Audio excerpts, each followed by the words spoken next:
હું ડૉક્ટર ધવલ સાવલિયા ફરી આ પ્લેટફોર્મ ઉપર આપનું સ્વાગત કરું છું. આપણી ભણતર સિરીઝના જે આપણે ક્રમિક રીતે ચલાવીએ છીએ એમાં આપણે આગળ વધીએ એ પહેલાં આપણે શું શું જોઈ ગયા એનું એક બ્રીફ આપી દઉં છું. આપણે ભૂગોળ સબ્જેક્ટ ચાલુ કર્યો છે ભણતર સિરીઝ હેઠળ. એમાં આપણે પહેલું જે એપિસોડ હતો એમાં આપણે પૃથ્વીની આંતરિક રચના, સિયાલ, સીમા, નિફે, ભૂમિ સ્વરૂપો એના ઉપર આપણે ફોકસ કર્યું હતું. બીજો જે એપિસોડ આપણે કર્યો હતો એમાં પર્યાવરણના ઘટકો, ભરતી, ઓટ, સૂર્યગ્રહણ, ચંદ્રગ્રહણ એના પર આપણે ફોકસ કર્યું હતું. ત્રીજો જે ટોપિક હતો એ વાતાવરણને આપણે ડિટેલમાં લીધું હતું, જેમાં ઓઝોન સ્તર, પારજાંબલી કિરણો, વાદળો ક્યાં હોય, નિક્ષાદીપ્ત વાદળો ક્યાં હોય, મેરુજ્યોત ક્યાં હોય, વાયુઓના પ્રમાણ કેમ છે, એ બધું જ ક્રમ સાથે આપણે યાદ રાખવાની કોશિશ કરી હતી. હવે આપણે આગળ જઈએ છીએ. આપણો આજનો ટોપિક છે જંગલો. આ જંગલો જે છે એમાં એક વસ્તુ ખાસ ધ્યાન રાખજો કે ધોરણ 7માં પણ ચેપ્ટર નંબર 12માં જંગલ આપ્યું છે, ધોરણ 9માં ચેપ્ટર નંબર 17માં જંગલ આપ્યું છે, ધોરણ 10માં ચેપ્ટર નંબર 9માં જંગલ આપ્યું છે. એટલે એટલો તો આપણે આઈડિયા આવે ને કે જંગલનું મહત્વ એટલું બધું છે કે ભૂગોળના સબ્જેક્ટમાં દરેક ધોરણમાં એનો એક પાર્ટ છે. તો આપણે એનું કમ્બાઈન કરીને આજનો લેક્ચર બનાવ્યો છે. એનો મતલબ એમ કે આજે જેટલું પણ આપણે બોર્ડમાં જોશું એનો મતલબ એમ કે જીસીઆરટીમાં જંગલ રિલેટેડ કોઈ પણ નાની પણ માહિતી આપી હશે તેનું કમ્પાઇલ કરીને 3 ધોરણના 3 ચેપ્ટરને કમ્પાઇલ કરીને આપણે આ ટોપિક બનાવ્યું છે. એટલે મારી દ્રષ્ટિએ ખૂબ મહત્વનો છે. પછી આપણે આનો અડધો પોર્શનનો નવો વિડીયો રાખ્યો છે, જેમાં ભારતના અભયારણ્યો, રાષ્ટ્રીય ઉદ્યાન, ગુજરાતના અભયારણ્યો, ગુજરાતના રાષ્ટ્રીય ઉદ્યાન, તલાટીની તૈયારી કરતા હોય, બિન સચિવાલયની તૈયારી કરતા હોય, જુનિયર ક્લાર્કની તૈયારી કરતા હોય એવા વિદ્યાર્થી માટે બહુ જ ઇમ્પોર્ટન્ટ છે. એને આપણે એકદમ ટ્રીક સાથે મસ્ત બનાવ્યો છે. જોવાનો સમય થોડો કાઢજો, પણ એ આની પછીના એપિસોડમાં આવશે તો એના માટે થોડા તૈયાર રહેજો. જે આવનારી 1 મહિના પછીની જે એક્ઝામ છે 100% તમને એમાંથી કંઈક બેનિફિટ થશે. Weight and watch. ચલો હવે આપણે આગળ જઈએ. જંગલો. તો આ ત્રણેય ટોપિકનું આપણે કમ્પાઇલ કરીને આપણે એને ભણવાના છીએ. તો આપણે આગળ જઈએ છીએ. એમાં શું શું આપણે ટોપિક લીધો છે જો. ઓકે, હવે જો કુદરતી વનસ્પતિ. કુદરતી વનસ્પતિમાં આપણે શું યાદ રાખવાનું છે? તો વનસ્પતિ ઘણી હોય. તમે તમારા ઘરે વનસ્પતિ ઉગાડો છો તો એને કુદરતી વનસ્પતિ ન કહેવાય, કારણ કે માનવીય પ્રયત્નથી તમે એ વનસ્પતિ ઉગાડી એટલે એ કુદરતી વનસ્પતિ ન કહેવાય. પણ માનવીય પ્રયત્ન વગર કુદરતી આપમેળે જે વનસ્પતિ ઉગે એને કહેવાય કુદરતી વનસ્પતિ, જેને બીજું કહેવાય અક્ષત વનસ્પતિ. તો તમને પૂછે અક્ષત વનસ્પતિ એટલે શું? તો તમારે એમ નહીં કહેવાનું જેને ક્ષતિ નથી પહોંચી, જેને નુકસાન નથી પહોંચ્યું એવી વનસ્પતિને અક્ષત વનસ્પતિ કહેવાય. નહીં, અક્ષત વનસ્પતિને કુદરતી વનસ્પતિ કહેવાય. એટલે કે જે વનસ્પતિ કુદરતી પરિબળો દ્વારા માનવીય સહાય વગર ઉગી નીકળે તેને કુદરતી વનસ્પતિ કહેવાય. કુદરતી વનસ્પતિને કેટલા ફેક્ટર અફેક્ટ કરે? તો કુદરતી વનસ્પતિને તાપમાન અસર કરે, સૂર્યપ્રકાશ અસર કરે, ભેજ અસર કરે, વરસાદ અસર કરે, જમીન અસર કરે અને ભૂપૃષ્ઠ અસર કરે. કારણ કે એને કુદરતી રીતે ઉગવાનું છે એટલે જેવા ફેક્ટર કુદરતના અલગ અલગ થશે ને તો એમાં વિવિધતા દેખાશે. તો આપણે એમ થાય કે દરેક પ્રદેશની વનસ્પતિ કેમ અલગ અલગ હોય છે? તો દરેક પ્રદેશનું તાપમાન અલગ હોય, સૂર્યપ્રકાશ અલગ હોય, ભેજ અલગ હોય, વરસાદ અલગ હોય, જમીન અલગ હોય, ભૂપૃષ્ઠ અલગ હોય, એટલે એ પ્રમાણે અલગ અલગ પ્રકારની વનસ્પતિ ઉગે. તો તમને પહેલો સવાલ એ થાય, તમને એક્ઝામમાં એવું પૂછશે કે વનસ્પતિમાં વિવિધતા શા માટે આવે છે? તો તમારે વનસ્પતિમાં વિવિધતા એટલા માટે કહેવાની કે તાપમાન, સૂર્યપ્રકાશ, ભેજ, વરસાદ, જમીન આ બધાને રીતે અલગ અલગ રીતે જોવા મળે. હવે જોજો, હવે અહીંયા ધ્યાન આપજો. જો જ્યાં વધુ તાપમાન આવશે ને તો ત્યાં એવી વનસ્પતિ હશે, જ્યાં તાપમાન ઓછું હશે તો ત્યાં ઠંડા પ્રદેશમાં થતી વનસ્પતિ હશે, વધુ વરસાદ પડતો હશે તો ત્યાં અલગ પ્રકારની વનસ્પતિ હશે, ઓછો વરસાદ પડતો હશે ત્યાં અલગ પ્રકારની વનસ્પતિ હશે. હવે જોજો, વિશ્વમાં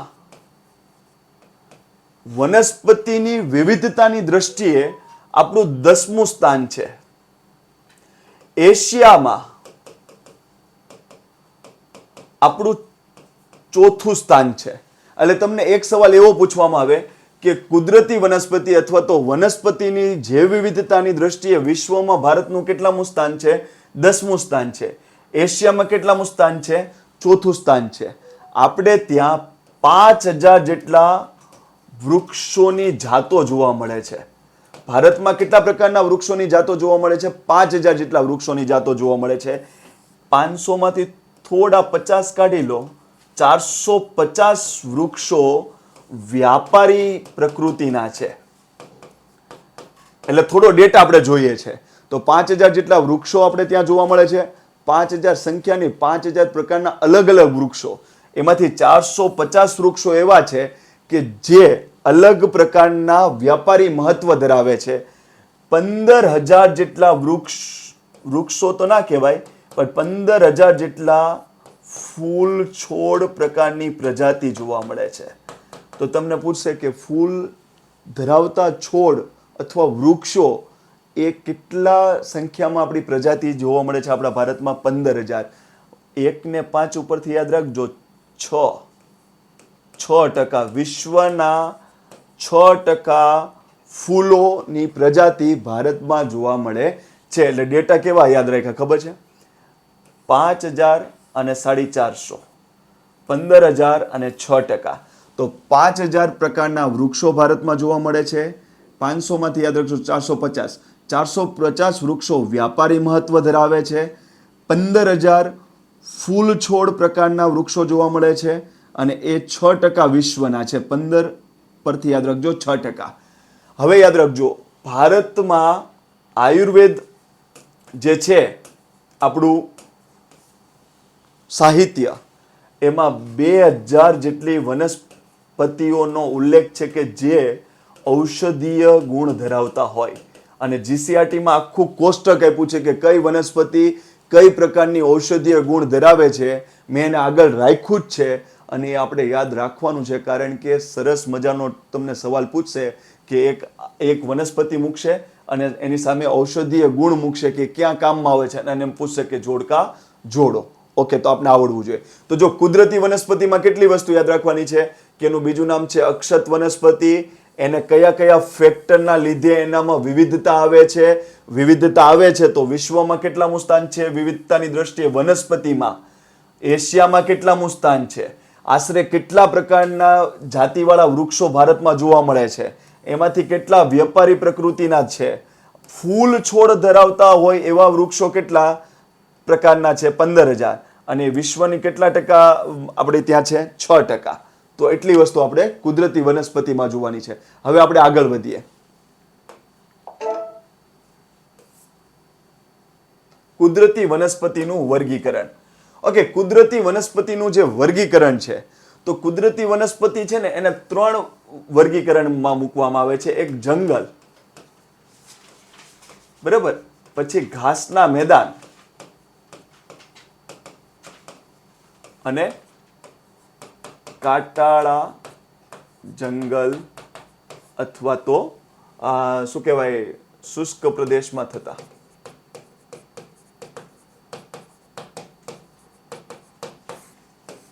ઓકે, તો જો કુદરતી વનસ્પતિનું વર્ગીકરણ સિમ્પલ છે. ઘાસના મેદાન, કાંટાળા જંગલ અથવા શુષ્ક પ્રદેશમાં થતી વનસ્પતિઓ અને જંગલ. ઓકે, જંગલ છે ને વરસાદ, તાપમાન, ભેજ આધારિત એને આપણે આવી રીતના જોઈએ કે કોઈક જંગલ સઘન હોય, કોઈક જંગલ છૂટા છવાયા હોય. આનું બહુ ઇમ્પોર્ટન્ટ નથી, પણ જીસીઆરટીમાં આપ્યો છે એટલે આપણે ખાલી જોઈ લઈએ છીએ. તો વધુ વરસાદ ઓછા વરસાદમાં આવી રીતના જંગલ હોય, કાં એક ગીચ જંગલ થાય, એક છૂટું છવાયું જંગલ થાય. ઘાસના મેદાન ક્યાં હોય? મધ્યમથી ઓછો વરસાદ પડતો હોય. મધ્યમથી ઓછો વરસાદ પડતો હોય ત્યાં ઘાસના મેદાનો થાય, તો ત્યાં એવી વનસ્પતિઓ જોવા મળે. અને કાંટાળા ક્યાં હોય? તો ખૂબ ઓછો વરસાદ. અને ખૂબ ઓછો વરસાદ હોય ને એને આમ કહેવાય શુષ્ક, એટલે રણ જેવો વિસ્તાર. અર્ધ શુષ્ક એટલે અર્ધ રણ વિસ્તાર. ત્યાં આવા વનસ્પતિઓ, જંગલો જોવા મળતા હોય છે. એટલે આપણે કુદરતી વનસ્પતિનું વર્ગીકરણમાં બહુ ફોકસ નથી કરવાના. આની પછીનું જે વર્ગીકરણ આવશે ને એ આપણા માટે ધી બેસ્ટ અને મહત્વનું છે. આ ખાલી ટેમ્પરરી થોડું વર્ગીકરણ આપ્યું છે જીસીઆરટીમાં, એટલે આપણે જોયું. આના પર આપણે ફોકસ નથી. હવે જે આવશે ને એના પર આપણે ફોકસ કરવાનું છે. જંગલોના પ્રકાર. ઓકે, જંગલોના પ્રકાર આપણે જોવાના છે. જો જંગલોના પ્રકાર આપણે 3 રીતે પાડીએ છીએ.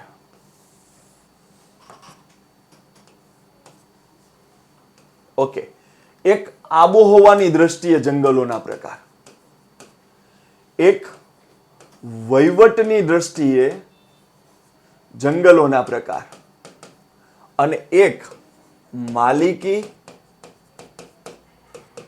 વ્યવસ્થાપન અને વહીવટ, પ્યોર વહીવટ નહીં, આ બધું કોમન ની દ્રષ્ટિએ જંગલોના પ્રકાર. તો તમને એક વસ્તુ એ છે કે જંગલોના પ્રકાર આબોહવાની દ્રષ્ટિએ કયા કયા, વહીવટની દ્રષ્ટિએ કયા કયા, અને માલિકી, વ્યવસ્થાપન અને વહીવટની દ્રષ્ટિએ કયા કયા. તો જો આબોહવાની દ્રષ્ટિએ જંગલોના પ્રકાર કયા કયા, તો જો ઉષ્ણકટિબંધ, ઉષ્ણકટિબંધ, ઉષ્ણકટિબંધ, સમશીતોષ્ણ કટિબંધ, સમશીતોષ્ણ કટિબંધ, સમશીતોષ્ણ કટિબંધ, સમશીતોષ્ણ કટિબંધ 2, ઉષ્ણકટિબંધ 3. પછી અહીંયા શું કરું છું, શંકુદ્રુમ જંગલ,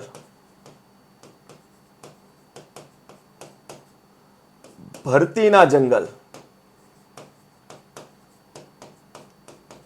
ભૂમધ્ય જંગલ, ભૂમધ્ય આબોહવા વાળા જંગલ, અને ઘાસના મેદાન. જો ઉષ્ણકટિબંધીય સદાબહાર જંગલ, ઉષ્ણકટિબંધીય સદાબહાર જંગલ, એને નિત્ય લીલા પણ કહેવાય અને વર્ષા આધારિત જંગલ પણ કહેવાય. શું કામ કહેવાય, આપણે આગળ જઈને ભણવાના છીએ. સદાબહાર જંગલને નિત્ય લીલા જંગલ અથવા વર્ષા આધારિત જંગલ પણ કહેવાય. ઉષ્ણકટિબંધીય ખરાવ અથવા પાનખર જંગલ, ઉષ્ણકટિબંધીય કાટાળા ઝાડી ઝાખરાવાળા જંગલ. તો જો બહુ લીલા લીલાછમ જંગલ હતા, પાન ખરતા હતા અને કાંટા જ ઉગ્યા. તો 3 જંગલ લાઈનમાં આવી ગયા, નિત્ય લીલા જંગલ, પાનખર જંગલ અને કાંટાળા જંગલ. એવી જ રીતના અહીંયા ઉપરના છે એ કોમન સદાબહાર જંગલ, પણ અહીંયા ઉષ્ણકટિબંધ આગળ છે તો અહીંયા સમશીતોષ્ણ કટિબંધ હશે, અને અહીંયા આવશે જેમ અહીંયા પાનખર જંગલ એમ અહીંયા પાનખર જંગલ આવશે. તો જો આબોહવાની દ્રષ્ટિએ જેટલા પણ જંગલોના પ્રકાર બને છે એકદમ સચોટ રીતે આપણે ઇઝીલી યાદ રાખી લેશું.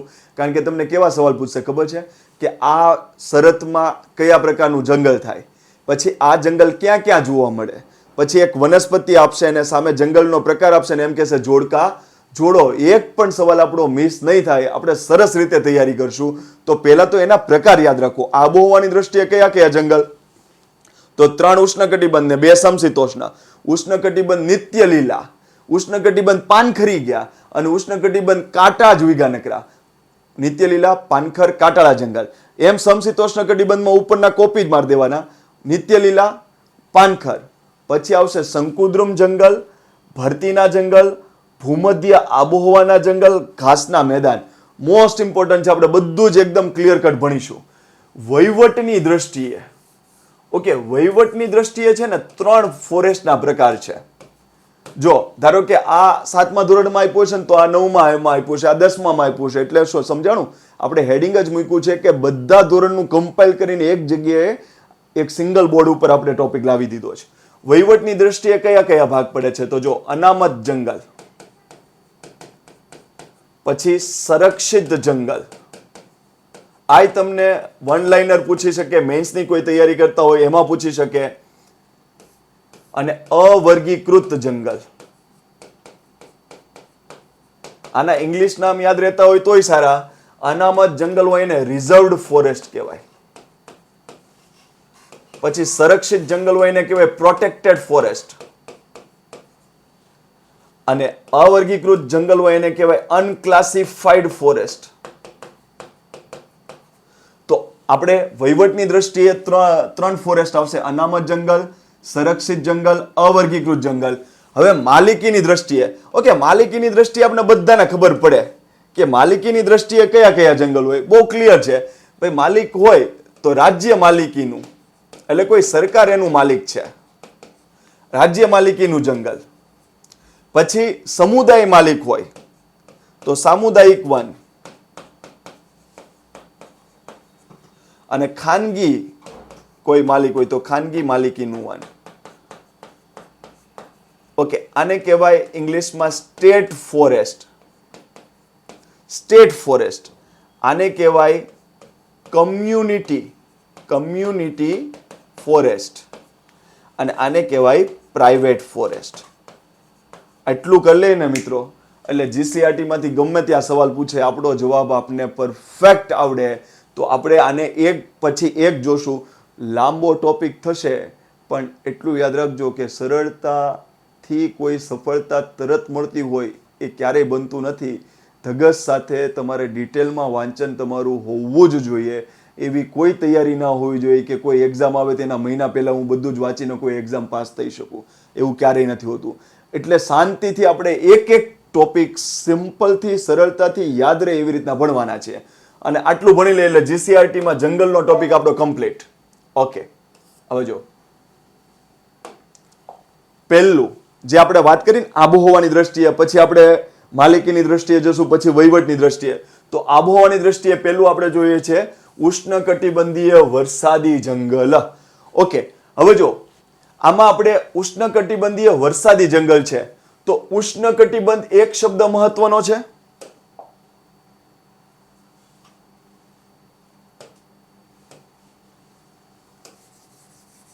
ઓકે, ઉષ્ણકટિબંધીય શબ્દ મહત્વનો છે અને વરસાદી શબ્દ મહત્વનો છે. તો જો ઉષ્ણકટિબંધ તમે ભણ્યા હોય એમાં આવું આવશે કે આ ધારો કે 0 ડિગ્રી અક્ષાંશુત હોય તો એની ઉપર આપણે 30 ડિગ્રી અક્ષાંશુત લઈએ અને એની નીચે 30 ડિગ્રી અક્ષાંશુત લઈએ તો તમે કંઈક આવું ભણ્યા છો. 23.5 ડિગ્રીને કર્કવૃત કહેવાય, 23.5 ડિગ્રી નીચે હોય તો એને મકરવૃત કહેવાય. પણ આપણે 23.5 નહીં, આપણે 30 લઈએ છીએ, 30 ઉપર 30 નીચે, આટલો ભાગને ઉષ્ણકટિબંધ ભાગ કહેવાય, એટલે કે વિષુવવૃત્તની આસપાસ. તો આના રીઝન ઉપર જે જંગલ થતા હશે એને ઉષ્ણકટિબંધીય જંગલ કહેવાય. ઓકે, હવે જુઓ કે વરસાદી જંગલ એટલે શું કામ, તો યાદ રાખજો. જોજો, વિષુવવૃત્ત ઉપર દરિયો હોય ને એ સૌથી વધુ ગરમ થાય. સૌથી વધુ ગરમ ક્યાં થાય દરિયો? વિષુવવૃત્ત ઉપર. કેમ? કારણ કે સૂર્ય હોય, સૂર્ય તો એના વિષુવવૃત્ત ઉપરના કિરણો સીધા પડે અને ધ્રુવ ઉપરના કિરણો કેવા પડે? ત્રાંસા પડે. તો વિષુવવૃત્ત ઉપર સૂર્યના કિરણો કેવા પડે? સીધા પડે. તો હવે જો એટલું ખાસ ધ્યાન આપજો, વિષુવવૃત્ત ઉપર સૂર્યના કિરણો સીધા પડે એટલે દરિયો ગરમ વધુ થાય વિષુવવૃત્ત ઉપર. તો ભેજ વધુ ક્યાં બને? વિષુવવૃત્ત ઉપર.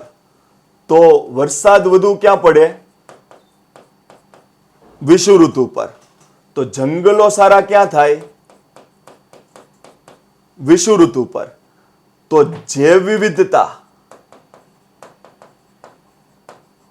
ક્યાં વધે? વિષુવવૃત્ત ઉપર. તો એટલું વસ્તુ કોમન લઈ લો કે વિષુવવૃત્ત ઉપર સૂર્યના કિરણો સીધા પડે તો ત્યાં એટલી વસ્તુ ક્લિયર કટ થાય. ત્યાં સૌથી વધુ દરિયો ગરમ થાય, ત્યાં સૌથી વધુ ભેજ પડે, ત્યાં સૌથી વધુ વરસાદ પડે, ત્યાં સૌથી વધુ જંગલ હોય, ત્યાં સૌથી વધુ જૈવ વિવિધતા હોય. વિષુવવૃત્તથી ધ્રુવ તરફ જાઓ તો આ બધી વસ્તુ ઘટતી જશે.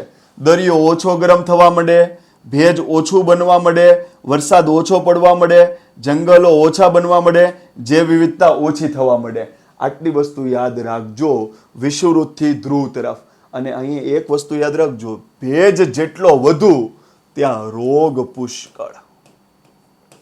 ભેજ જેટલો વધુ ત્યાં રોગ પુષ્કળ. તો તમારે એટલું યાદ રાખવાનું, જેટલા પણ ફેમસ રોગો હશે ને એ બધા વિષુવવૃત્ત ઉપરના હશે.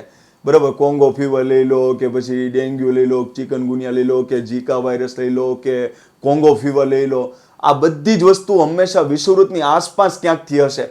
તો વિષુવવૃત્તની આસપાસ એટલે જો આ છે ને, આ બધું વિષુવવૃત્તની આસપાસનો ભાગ છે. આ બરાબર? તો ઉષ્ણકટિબંધીય જંગલ એટલે વિષુવવૃત્ત અહીંયા હોય તો ધારો કે આપણે આ 30 ડિગ્રી ઉપર ગણીએ અને આ 30 ડિગ્રી નીચે ગણીએ તો આ બધા જંગલો જો ઉષ્ણકટિબંધ રિજનમાં થાય એટલે 30 થી 30 ની વચ્ચે હશે. વરસાદી જંગલ શું કામ કહેવાય? કારણ કે આ ભાગમાં સૌથી વધુ વરસાદ પડે. એટલે અહીંયા જે જંગલો છે ને, વરસાદ ઇઝ ઇક્વલ ટુ જંગલ. 12 માસ જંગલ લીલા છે, તો 12 માસ ઉનાળો, શિયાળો, ચોમાસુમાં થોડો થોડો વરસાદ ગમે ત્યારે પડતો જ હશે. એટલા માટે આ જંગલને નામ આપવામાં આવ્યું ઉષ્ણકટિબંધીય વરસાદી જંગલ. તો મોટો સવાલ પૂછું કે ઉષ્ણકટિબંધીય વરસાદી જંગલ દુનિયામાં ક્યાં ક્યાં જોવા મળે? તો તમારે કહેવાનું 30 ડિગ્રી અક્ષાંશુથી લઈને ઉત્તર અક્ષાંશુત અને 30 ડિગ્રી દક્ષિણ અક્ષાંશુતની વચ્ચે જોવા મળે. કા એમ બોલી શકો વિષુવવૃત્તની આસપાસ આ પ્રકારના જંગલ જોવા મળે છે. વરસાદી જંગલ શું કામ કહેવાય? તો તમારે કહેવાનું કે વિષુવવૃત્ત ઉપર સૂર્યનું કિરણ સીધું પડે એટલે વિષુવવૃત્ત ઉપર એટલી વસ્તુ થાય, દરિયો વધુ ગરમ થાય, વધુ ભેજ બને, વધુ વરસાદ પડે, વધુ જંગલો થાય, વધુ જૈવ વિવિધતા થાય. એટલા માટે જંગલને કહેવાય વરસાદી જંગલ. ઓકે, હવે જુઓ. ઓકે, ઉષ્ણકટિબંધીય વરસાદી જંગલ. હવે એમાં આપણે શું શું ભણવાનું છે? જો, ઉષ્ણકટિબંધીય વરસાદી જંગલને નિત્ય લીલા જંગલ કહેવાય. નિત્ય લીલા જંગલ કહેવાય. કેમ? કારણ કે આ જંગલમાં આવેલી વનસ્પતિઓ કોઈ દિવસ એક સાથે પાંદડા નહીં ખેરવે, એક સાથે પર્ણ નહીં ખેરવે. એટલે કોઈ દિવસ એવું ના બને કે વનસ્પતિના પાંદડા ન ખરે. સાહેબ, નિત્ય લીલા જંગલ એટલે વનસ્પતિમાં પાંદડા નહીં ખરે. સાહેબ, આમાં કઈ ફેવિકિકથી આપણે થોડું ચોંટાડ્યું છે? આપણે ફેવિકિકથી ચોંટાડ્યું નથી. એટલે એમ નહીં સમજવાનું કે આ વનસ્પતિમાં કોઈ દિવસ પાંદડા ન ખરે. પાંદડા ખરે, પણ આ વનસ્પતિમાં કોઈ દિવસ એક સાથે પાંદડા નહીં ખરે. એટલા માટે આ જંગલને તમે ઉનાળામાં જુઓ, ચોમાસામાં જુઓ કે શિયાળામાં જુઓ, સદા બહાર લાગશે. એટલા માટે આ જંગલને કહેવાય નિત્ય લીલા જંગલો. ઓકે, આની શરત શું છે? આની શરત, તો આની શરતમાં એટલું યાદ રાખવાનું, ગરમ ભેજવાળી આબોહવા. જો જ્યાં દુનિયામાં જોરદાર વરસાદ પડતો હોય ને, ત્યાં બે શબ્દો બહુ કોમન હોવા જોઈએ. કારણ કે વરસાદ પડવાની શરત એ છે કે બહુ જ ભેજ બનવો જોઈએ, અને ભેજ બનવાની શરત એ છે કે દરિયો પુષ્કળ ગરમ થવો જોઈએ. તો જ્યાં હું એમ કહું કે વધુ વરસાદ મારે જરૂરી છે, એટલે તમારે આંખ બંધ કરીને કહી દેવાનું કે એની આબોહવા કેવા પ્રકારની હોય? ગરમ ભેજવાળી આબોહવા હોય. વરસાદ કેટલો જોઈએ? 200 સેન્ટીમીટર પ્લસ વરસાદ જોઈએ તો સારામાં સારા ઉષ્ણકટિબંધીય વરસાદી જંગલો જોવા મળે. પછી એમ પૂછશે કે આમાં વનસ્પતિ કઈ કઈ જોવે? Most important. ઓકે, નિત્ય લીલા જંગલ છે ને, તો એટલું યાદ રાખવાનું કે રોજ ઉગેલા જ હોય. રોજ ઉગેલા હોય. રોઝવુડ, મહોગની, અબનુસ અને રબર. તો આટલી વનસ્પતિ એ ઉષ્ણકટિબંધીય વરસાદી જંગલની ધી બેસ્ટ. કોઈ પણ બુક લઈ લો, એનસીઆરટી લઈ લો, જીસીઆરટી લઈ લો, યુનિવર્સિટી ગ્રંથ નિર્માણ બોર્ડની બુક લઈ લો, આ 4 વનસ્પતિ તમને નિત્ય લીલા જંગલ અથવા તો વરસાદી જંગલમાં જોવા મળશે. તો રોઝવુડ, એટલું યાદ રાખવાનું, રોજ સારા વૃક્ષો હોય, મહેક સારી એની. અબનુસ અને રબર. ઓકે, રબર એ એક વખત લઈ લો ને પછી વર્ષ સુધી ચાલે. આપણે પૂછવાનું રબર તો યાદ રહેશે ને, તો એટલું યાદ રાખજો કે એવરગ્રીન વૃક્ષ હશે. આટલા વસ્તુ આપણે યાદ રહેવી જોઈએ. વનસ્પતિ. હવે આમાં તમારે શું જોઈએ? આ વનસ્પતિ સૌથી ઊંચી થાય, ખૂબ ઊંચી આની વનસ્પતિ હોય. શું કામ ખબર છે? અહીંના જે વૃક્ષો હોય ને, વૃક્ષનો મુખ્ય ખોરાક શું છે? સૂર્યપ્રકાશ છે, બરાબર? હવે અહીંયા વનસ્પતિ એકદમ ગાઢ હોય, એટલે સૂર્યપ્રકાશ નીચે સુધી બહુ ન પહોંચે. એટલે કોઈ પણ વનસ્પતિ નીચી હશે ને, અને એની બાજુમાં મોટી વનસ્પતિ હોય તો એને સૂર્યપ્રકાશ નહીં મળવા દે. એટલે અહીંની વનસ્પતિને અનુકૂલનના સિદ્ધાંત પ્રમાણે એમ ખબર છે કે ભાઈ ઠીંગણા રહી ગયા ને તો આપણો વહીવટ થઈ જશે, કારણ કે આપણે સૂર્યપ્રકાશ કે કાંઈ મળશે નહીં. એટલે અહીંયા વનસ્પતિ વચ્ચે હરીફાઈ લાગે કે હું ઊંચું થઈને સૂર્યપ્રકાશ લઈ લઉં તો બીજી વનસ્પતિ કે એમ, તો હું ઊંચું થઈને સૂર્યપ્રકાશ લઉં. એટલે અહીંયા સૂર્યપ્રકાશ નીચે સુધી ન પહોંચે, એટલા માટે વનસ્પતિ હરીફાઈ કરીને સૂર્યપ્રકાશ લેવા માટે ખૂબ ઊંચી થઈ જશે. તો અહીંની વનસ્પતિઓ ખૂબ ઊંચી હોય તો કેટલા મીટર? તો એટલું યાદ રાખવાનું, રેન્જ 40 થી 60 મીટર જેટલી ઊંચાઈ છે. જો જીસીઆરટીમાં 60 મીટર ઊંચાઈ આપી છે જીસીઆરટીમાં, બરાબર, તો એટલું યાદ રાખજો કે 40 થી 60 મીટર સુધી આની ઊંચાઈ હોય. આપણે રેન્જમાં યાદ રાખવાની, તો આની ઊંચાઈ એટલી હોય, બરાબર. ઉષ્ણકટિબંધીય વરસાદી જંગલ, તો ઉષ્ણકટિબંધીય વરસાદી જંગલ ભારતમાં કયા સ્થળે જોવા મળે? તો એટલું યાદ રાખવાનું કે આપણી જે ભારત છે ને, ભારત, એમાં આ પશ્ચિમ ઘાટ પર્વતમાળા છે. એટલે અહીંથી નૈઋત્યના પવનો આવે એટલે પહેલું વહેલું પશ્ચિમ ઘાટ આવે. એટલે પશ્ચિમ ઘાટમાં વરસાદ કેવો પડે? જોરદાર પડે, બરાબર. પછી અહીંયા આંદામાન નિકોબારના ટાપુઓ છે, જોરદાર વરસાદ પડે.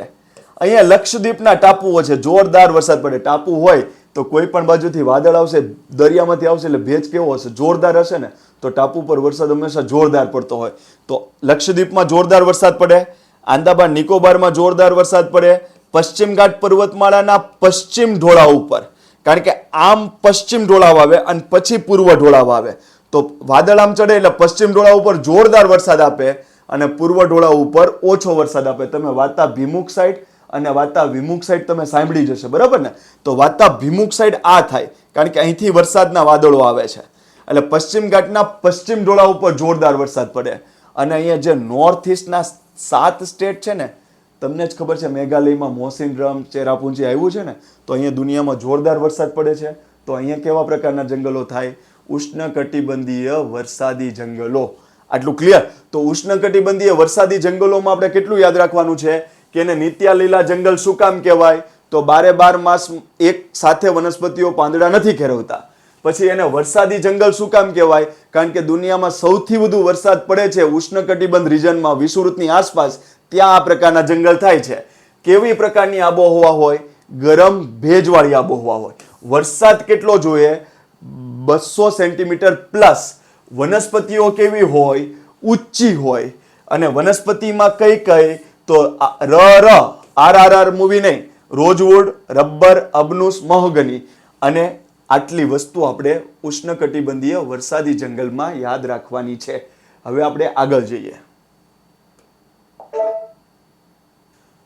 ઉષ્ણકટિબંધીય ખરાવ જંગલ ઉપર હવે આપણે જઈએ છીએ.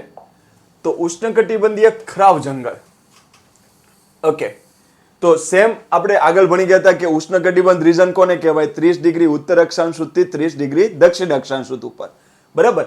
ખરાવ જંગલ, ઓકે. તો ખરાવ જંગલ છે ને, એ ઉનાળો ની શરૂઆત અને શિયાળાનો અંત અને ઉનાળાની શરૂઆતના 7 થી 8 અઠવાડિયા સુધી આ જંગલના મોટા ભાગના વૃક્ષો પાન ખેરવી નાખે છે.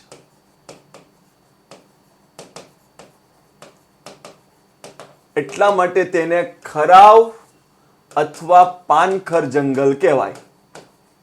એટલે શું ખબર છે? ધારો કે આખો ક્લાસ હોય વિદ્યાર્થીનો, એમાં એક વિદ્યાર્થી ટકો કરાઈને આવે તો કોઈ બહુ એમાં ધ્યાન નહીં આપે, કારણ કે એમ સમજશે કંઈક પ્રસંગ એવો હશે તો એને મુંડન કરાવવું પડ્યું. પણ આખો ક્લાસ મુંડન કરાવીને આવે તો કેવું લાગે? કોઈ પણ આવશે એટલે ચકિત થઈ જશે, બરોબર ને. તો સેમ એવું જ છે, નિત્ય લીલા જંગલમાં વરસાદ એટલો બધો પડે છે અને જમીનમાં અંદર એટલું બધું નીચે પાણી હોય છે કે એ વનસ્પતિને ક્યારેય પાણીની શોર્ટેજ નહીં થાય. અને પાણીની શોર્ટેજ નહીં થાય એટલે કોઈ પણ વનસ્પતિ એક સાથે પાંદડા નહીં ખેરવે. એટલે એ જંગલને તમે જોશો એટલે સદાબહાર લાગશે, વર્ષા આધારિત જંગલ.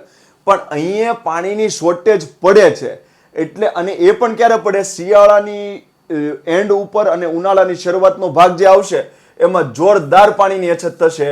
એટલે આ 7-8 અઠવાડિયા જે છે ને, ત્યારે મોટા ભાગના વૃક્ષો એક સાથે પાન ખેરવી નાખશે. એટલા માટે આ પાનખર જંગલ કહેવાય. તમને એમ થાય કે પાન શું કામ ખેરવું પડ્યું?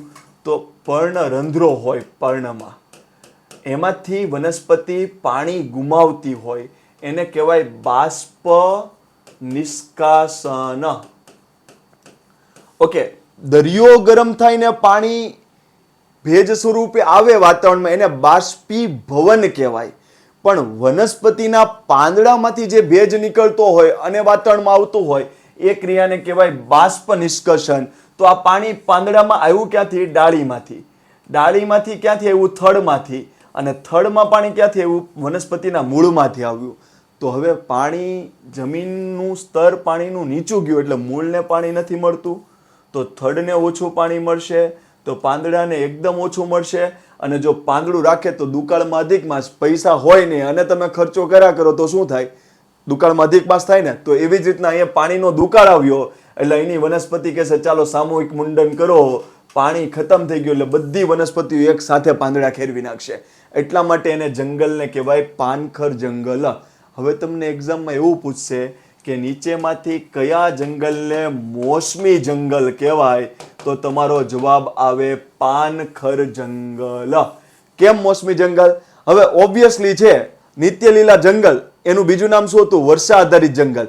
અને એનું ત્રીજું નામ શું હતું? સદાબહાર જંગલ. બરોબર. અને એને બારમાસી જંગલ પણ કહેવાય, કારણ કે 12 માસ જંગલ એવું ને એવું છે. આ જંગલ ઋતુ પ્રમાણે પાંદડા ખેરવા, મોસમ પ્રમાણે પાંદડા ખેરવા, એટલા માટે આ જંગલને કહેવાય મોસમી જંગલ. તો તમને એક્ઝામમાં પૂછે નીચેમાંથી કયા જંગલને મોસમી જંગલ કહેવાય? કાંટાળા જંગલ, પાનખર જંગલ કે નિત્યલીલા જંગલ? તો તમારો જવાબ આવે પાનખર જંગલ. ભારતમાં અને ગુજરાતમાં સૌથી વધુ આ પ્રકારના જંગલ જોવા મળે છે. તો તમને એક્ઝામમાં પૂછશે કે ભારતમાં સૌથી વધુ કયા પ્રકારના જંગલ જોવા મળે, ગુજરાતમાં સૌથી વધુ કયા પ્રકારના જંગલ જોવા મળે?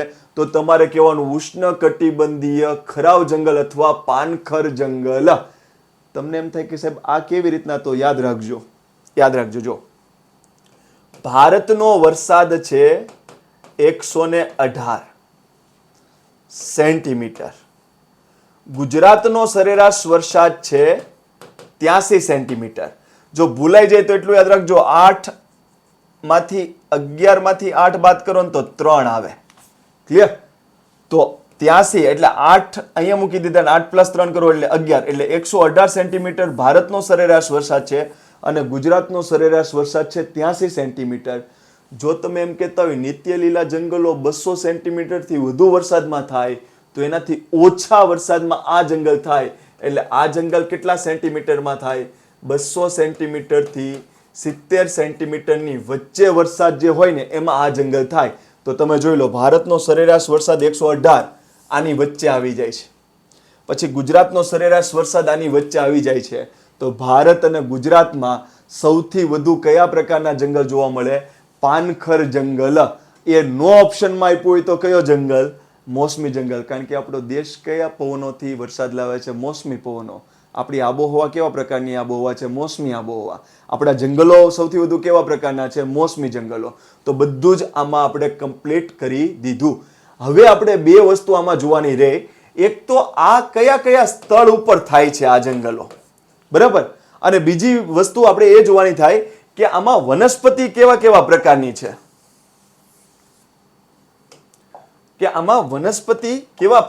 છે, એટલું કરી લે એટલે પછી ગમે તે સવાલ પૂછે આપને અપ ટુ ડેટ થઈ જાય. ઓકે, જો સ્થળ કયા કયા, તો મેં તમને કીધું હતું કે પશ્ચિમ ઘાટ પર્વતમાળા જે છે, બરાબર, તો નૈઋત્યના પવનો અહીંથી આવે એટલે પશ્ચિમ ઢોળાવ ઉપર વધુ વરસાદ આપે, પશ્ચિમ ઘાટ પર્વતમાળાના જ, અને એ જ પર્વતમાળાના પૂર્વ ઢોળાવ ઉપર એકદમ ઓછો વરસાદ આપે પશ્ચિમ ઢોળાવ કરતા, કારણ કે વાદળ આમ ચડ્યા એટલે બહુ વરસાદ આપી દીધો. હવે એ જ વાદળ એના બીજા ઢોળાવ ઉપર આવશે ને તો ખાલી થઈ ગયું છે. હવે ખાલી વ્યક્તિ પાસે પૈસા જ ન હોય તો શું ખર્ચ કરી શકે? એમ ભેજ જ ખાલી થઈ ગયો અથવા તો ઓછો થઈ ગયો તો અહીંયા ઓછો વરસાદ પડશે અને અહીંયા જોરદાર વરસાદ પડશે, કારણ કે વાદળ અહીંથી દરિયામાંથી આવે છે. તો એટલું યાદ રાખજો. સ્થળ કયા કયા ખરાવ જંગલના? તો પર્વતમાળા બધી યાદ રાખી લો, બધી. પૂર્વ ઘાટ, વિંધ્ય, સાતપુડા, હિમાલયની તળેટી, બધા જંગલ. પણ પશ્ચિમ ઘાટમાં એક વસ્તુ યાદ રાખવાની, એનો પૂર્વ ઢોળાવ. શું કામ? તો ખાસ યાદ રાખજો સાહેબ, આ ખરાવ જંગલ, હું એમ કહું ભારતમાં સૌથી વધુ આ પ્રકારના જંગલ જોવા મળે તો કોઈ પણ સ્થળ એવું નહીં હોય કે ત્યાં આ પ્રકારના જંગલો ન જોવા મળતા હોય. તો પશ્ચિમ ઘાટ, પૂર્વ ઘાટ, વિંધ્ય, સાતપુડા, હિમાલયની તળેટી, દ્વીપકલ્પીય ઉચ્ચ પ્રદેશ બધે જોવા મળશે. એટલે આમાં કોઈ દિવસ એક્ઝામમાં બહુ ન પૂછાય, કારણ કે આમાં બધા સ્થળ ઉપર આ પ્રકારના જંગલ જોવા મળતા હોય, તો આ બહુ ના પૂછાય. વનસ્પતિ કઈ કઈ, તો હું શું કરું છું ખબર છે? સાક્ષી નામની છોકરી, એટલે મેં શું કીધું? સાક્ષી સાવ આંબા જેવી છે. શું સૂત્ર બનાવ્યું? સાક્ષી સાવ આંબા જેવી છે. એટલે આના રિલેટેડ વનસ્પતિના નામ આપણે યાદ રહીએ. જો સા છે ને એ 3 આવશે શબ્દ. એક આવશે શાક, એક આવશે સાલ, અને એક આવશે સાદડ. શાક, સાલ, સાદડ. પછી કલમ, પછી સીસમ. સાદડ ઓલરેડી અહીંયા આવી ગયું છે, તો એ આપણે જોઈ લીધું. વ એટલે વાંસ, અને આંબો એટલે આંબો, અને બ ઉપરથી યાદ રાખજો બીયો, અને ચંદન. તો આપણે ઉષ્ણકટિબંધીય ખરાવ જંગલમાં કઈ કઈ વનસ્પતિઓ યાદ રાખવાની છે? સાગ, સાલ, સાદડ, કલમ, સીસમ, વાંસ, આંબો, બીયો, ચંદન. અને હજુ તમને આપણો એમ થાય હોટ ફેવરિટ લીમડો. અત્યારમાં બધા લીમડાનું પાણી પીતા હોય ને ઉનાળામાં શરૂઆતમાં, તો લીમડો યાદ રાખજો. તો આટલી વનસ્પતિઓ ઉષ્ણકટિબંધીય ખરાવ જંગલમાં આવે. ઓકે, તો જો વરસાદ કેટલો, સ્થળ કયું, એની વનસ્પતિઓ કઈ કઈ, મોટા ભાગના વૃક્ષો પાન ખેરવીને આ એટલું યાદ રાખજો કે આનું લાકડું હોય ને એ કઠણ અને ઇમારતી હેતુ માટે વપરી શકાય ને એવું લાકડું હોય. કારણ કે તમે જોઈ લો ને, શાક, સાલ, સાદડ આપણે શેના માટે યાદ રાખીએ છીએ? એકદમ ટકાઉપણા માટે. આટલું ક્લિયર? હવે આપણે આગળ જઈએ.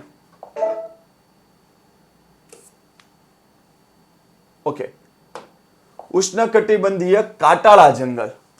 શબ્દ જ તમને સમજાવે છે કે આમાં કાટાળા શબ્દ છે. તો જો સૌથી વધુ વરસાદ પડે ત્યાં નિત્ય લીલા જંગલ, પછી ઓછો વરસાદ પડે, માપ ઓછો, તો આપણે ત્યાં કીધું કે ભાઈ પાનખર જંગલ. સાવ તળિયાનો વરસાદ પડે ને ત્યાં જે જંગલ થાય ને એને કાટાળા જંગલ કહેવાય. શું કામ? તો જો 70 સેન્ટીમીટર થી ઓછો વરસાદ પડતો હોય ત્યાં આ પ્રકારના જંગલ થાય, કાટાળા જંગલ. હવે શું કામ આવું થવું પડ્યું? તો જો આ વનસ્પતિ છે, બરાબર? હવે વનસ્પતિ આ એવા રીઝન પર આવેલી છે જ્યાં 70 સેન્ટીમીટર થી પણ ખૂબ ઓછો વરસાદ પડે છે. એટલે ખૂબ ઓછો વરસાદ પડે એટલે જમીન પર પાણી ઓછું ઉતરે. હવે જમીન પર પાણી ઓછું ઉતરે ને એટલે ચોમાસાનો વરસાદ પડે પછી એને તકલીફ ચાલુ થઈ જાય. તો પાનખર જંગલમાં એટલો વરસાદ પડતો હતો કે ખાલી 7-8 અઠવાડિયાની તકલીફ થતી હતી. એટલે 7-8 અઠવાડિયા માટે જ પાંદડા ખેરવતા હતા. જ્યારે આ રીઝન પર 70 સેન્ટીમીટરથી ઓછો વરસાદ પડે છે એટલે આને 7-8 અઠવાડિયાની આખું વર્ષ એને પાણીની તકલીફ રહેશે. એટલે આમાં ટેમ્પરરી સોલ્યુશન નહીં થાય, આમાં પરમેનન્ટ સોલ્યુશન વિચારવું પડે. ઓલા ટેમ્પરરીમાં શું હતું કે 7-8 અઠવાડિયા માટે પાંદડા ખેરવી નાખો. આમાં પરમેનન્ટ સોલ્યુશન શું કર્યું કે ભાઈ વનસ્પતિ નાની ઉગાડો, મૂળ ઊંડા ઉગાડો, મૂળને ચારેય બાજુ ફેલાવો, અને મૂળને બને એટલા લાંબા કરો. કારણ કે આ ભાગમાં પાણી ખૂબ ઓછું હશે એટલે મૂળને ખૂબ ઊંડે સુધી જવું પડશે પાણી લેવા માટે. એટલે મૂળ કેવા હોય? ખૂબ ઊંડા હોય. અને ખૂબ ઊંડા મૂળ ક્યારે થાય? લાંબા થાય ત્યારે. હવે આમાં ચારેય બાજુને મૂળ એટલા જવા પડશે. કેમ? કારણ કે આ બાજુ પાણી ન હોય તો આ બાજુ પાણી, આ બાજુ ન હોય તો આ બાજુ. એટલે આના મૂળની પ્રકૃતિ 3 શબ્દ આવવા જોઈએ. ખૂબ ઊંડા હોય, ખૂબ લાંબા હોય, અને ચારેય બાજુ આના મૂળ ફેલાયેલા હોય. આ નીચેની વાત આવી. હવે ઉપર શું આવે? થડ ખૂબ નાનું હોય, એટલે વૃક્ષની ઊંચાઈ ન હોય, ખૂબ નાની હોય. ડાળીની લંબાઈ પણ નાની હોય, અને એની અંદરનું જે પાંદડું હોય ને એ નાનું હોય. કારણ કે જેટલું પાંદડું મોટું એટલા પર્ણરંધ્રો વધુ, અને જેટલા પર્ણરંધ્રો વધુ એટલું પાણીનું બાષ્પ નિષ્કાશન વધુ થાય. એટલે ફરીથી અહીંયા કે દુષ્કાળમાં અધિક માસ જેવી સ્થિતિ થાય કે કાંઈ થનથન ગોપાલ હોય ને પૈસા તમે ઉડાવવા મળો તો શું થાય? એટલે આમાં શું થશે? પાંદડુંને નાનું રાખશે અને પર્ણરંધ્રોની સંખ્યા કેવી થશે? ઓછી. અને પાંદડાની સંખ્યા કરતાં કાંટાની સંખ્યા વધારી દેશે. કારણ કે પાંદડું હોય તો તકલીફ ને, પાંદડું જ નહીં ઉગાડવાનું, એની જગ્યાએ કાંટો ઉગાડી દેશે. એટલા માટે આ જંગલને કેવા જંગલ કહેવાય? કાંટાળા જંગલ અથવા જાડી ઝાખરાવાળા જંગલ. જાડી ઝાખરાવાળા જંગલ. તો ખાસ યાદ રાખજો, ઉષ્ણકટિબંધીય કાંટાળા જંગલમાં એટલું યાદ રાખવાનું, 70 સેન્ટીમીટરથી ઓછો વરસાદ. અને વનસ્પતિમાં પાંદડું કેવું હોય, થડ કેવું હોય અને મૂળ કેવું હોય, એટલું યાદ રાખવાનું. હવે એની વસ્તુ આપણે શું જોવાની છે, સ્થળ કયા કયા. હવે બધાને કહું કે સૌથી ઓછો વરસાદ, એટલે તમે એમ કહેશો કે સાહેબ રાજસ્થાન આવે, તો રાજસ્થાન તો બધાને યાદ રહી જશે. હવે જો એટલું યાદ રાખો કે આ આપણું ગુજરાત છે, ગુજરાતના અહીંયા રાજસ્થાન અડે, અને અહીંયા મધ્યપ્રદેશ અડે, અને અહીંયા મહારાષ્ટ્ર અડે, અને આ આપણું કચ્છ છે, અને આપણું ઉત્તર ગુજરાત છે, બરાબર. હવે રાજસ્થાન છે ને એની ઉપર આવે પંજાબ, અને પંજાબ અહીંયા હોય તો પંજાબ અહીંયા હોય તો હરિયાણા પણ અહીંયા જ હોય, કારણ કે પંજાબ અને હરિયાણાની રાજધાની આપણે બધાને ખબર છે, કોમન છે, કોમન, ક્લિયર. અને હરિયાણા અને યુપી એકબીજાને અડે, કારણ કે વચ્ચે દિલ્હી જ આવે. તો દિલ્હી છે ને એ યુપી અને હરિયાણા વચ્ચેનું વડાપાવનું વડું છે. આ બાજુ હરિયાણા અને આ બાજુ યુપી, વચ્ચે દિલ્હી આવે. તો દિલ્હીને બે રાજ્ય અડે, હરિયાણા અને યુપી. તો મારે શું કામ આ વસ્તુ કરી છે ખબર છે, કે જો પંજાબ રાજસ્થાનને ઉપરથી અડતું હોય તો હરિયાણા પણ રાજસ્થાનને અડતું હોય, અને યુપી હરિયાણાને અડે તો અહીંથી રાજસ્થાનને યુપી પણ અડતું હોય. તો એટલું યાદ રાખજો કે રાજસ્થાનમાં રણ છે, તો રણ હોય તો ત્યાં વરસાદ ખૂબ ઓછો પડે, અને ત્યાં કાંટાળા જંગલ થાય, અને રણ હોય ને એની આજુબાજુનો જેટલો પ્રદેશ લાગુ પડતો હોય ત્યાંય વરસાદ ખૂબ ઓછો હોય. એવું ન હોય કે અહીંયા ખૂબ ઓછો વરસાદ પડે તો એની એક્ઝેક્ટ નજીકમાં ખૂબ વધુ વરસાદ પડે, એમ ન હોય. ખૂબ ઓછો વરસાદ પડતો હોય, પછી માપસર ઓછો, પછી માપસર વધુ, પછી વધુ, એમ હોય.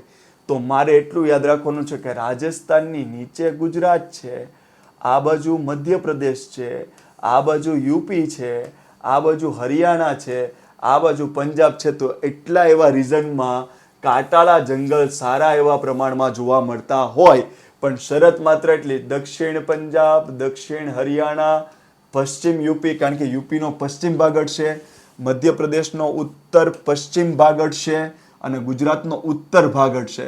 તો કચ્છ ઉત્તર ગુજરાત, ઉત્તર પશ્ચિમ મધ્યપ્રદેશ, પશ્ચિમ યુપી, દક્ષિણ હરિયાણા, દક્ષિણ પંજાબ અને રાજસ્થાન આખું બોલવાનું.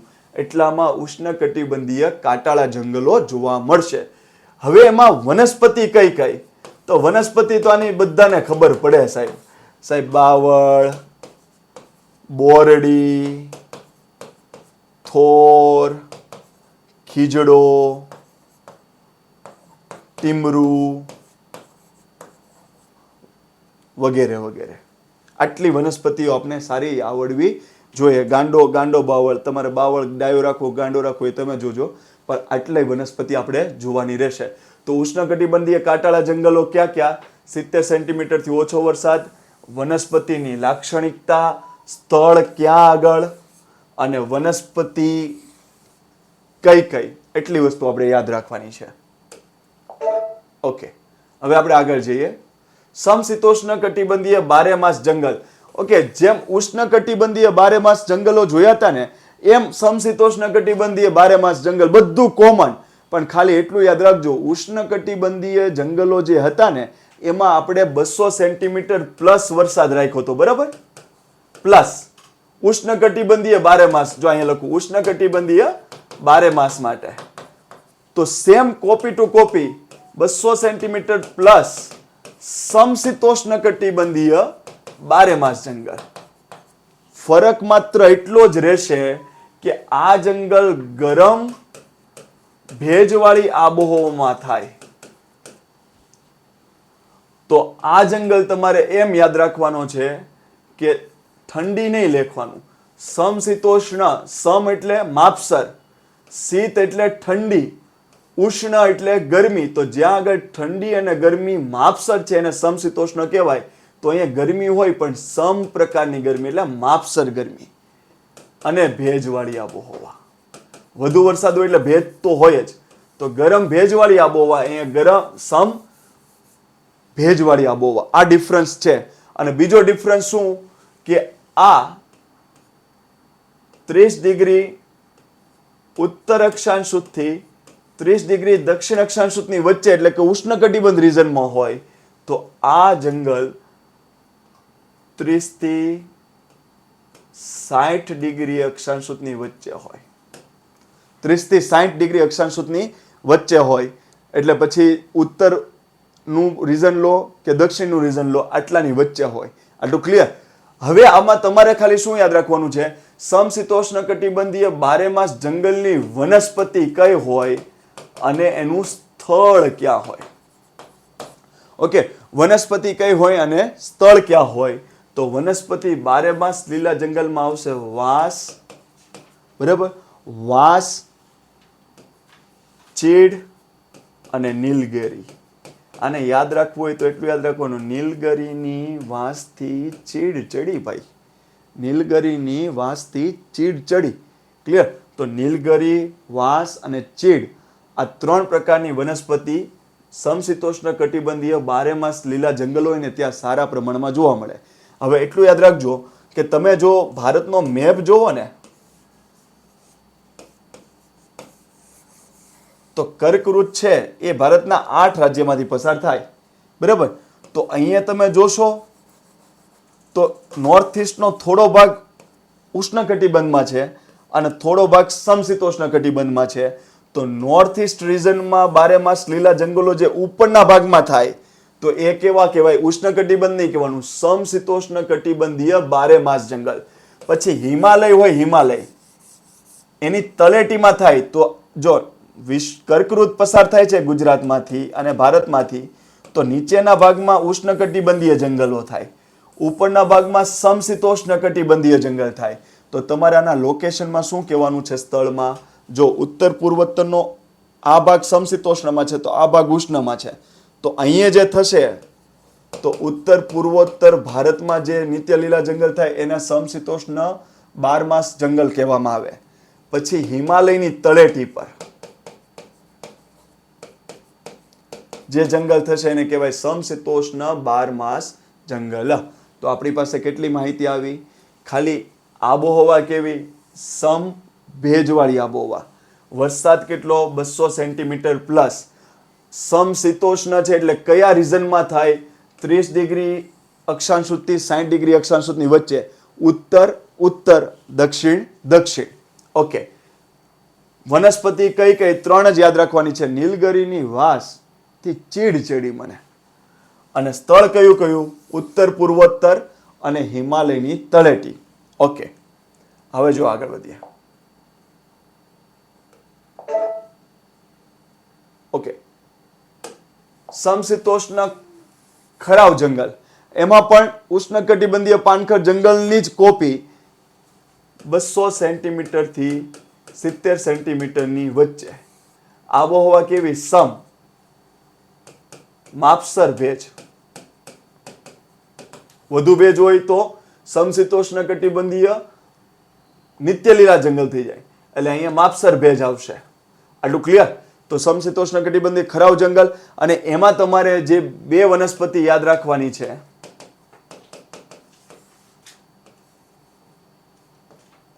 ઓક, ચેસ્ટનટ અને મેપલ. આ કેનેડામાં પેલું જે પાંદડું, પેલું મહાબતેના મૂવીમાં જે પાંદડું જોયું હતું ને એવું વનસ્પતિ આવે, મેપલ. ક્લિયર? તો ખાસ યાદ રાખજો, આમાં તમારે વનસ્પતિ આ અને સમશીતોષ્ણ કટિબંધીય ખરાવ જંગલનું લોકેશન પણ આપણે જે નિત્ય લીલા જંગલો જોયા હતા એ જ એની આસપાસ, એટલે કે નોર્થ ઇસ્ટનું રીજન અને હિમાલયના તળેટીના ભાગમાં. તો ખાલી આમાં બીજું કશું જ યાદ નથી રાખવાનું, ખાલી મારી દ્રષ્ટિએ વરસાદ યાદ રાખો અને વનસ્પતિ યાદ રાખો, બરાબર. નિત્ય લીલા જંગલમાં સમશીતોષ્ણ નિત્ય લીલા જંગલ અને પાનખર જંગલ વચ્ચે કમ્પેરિઝન કરી લેવાની.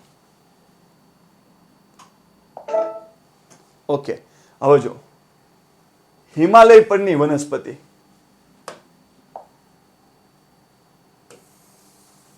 ઓકે, હિમાલય પરની વનસ્પતિ જીસીઆરટીમાં મસ્ત બોક્સ કરીને આપી છે, એટલે એકદમ સચોટ રીતે હિમાલયની તળેટીના જંગલો યાદ રાખી લેવાના. જો એના હાઈટ પ્રમાણે યાદ રાખવાનું છે. જો 1000 મીટર થી 2000 મીટરની ઊંચાઈએ હોય તો શું થાય? 1500 મીટર થી 3000 મીટરની ઊંચાઈએ હોય તો શું થાય, અને 3600 મીટરની પ્લસ ઊંચાઈ હોય તો શું થાય. ઓકે, જો જેટલું પણ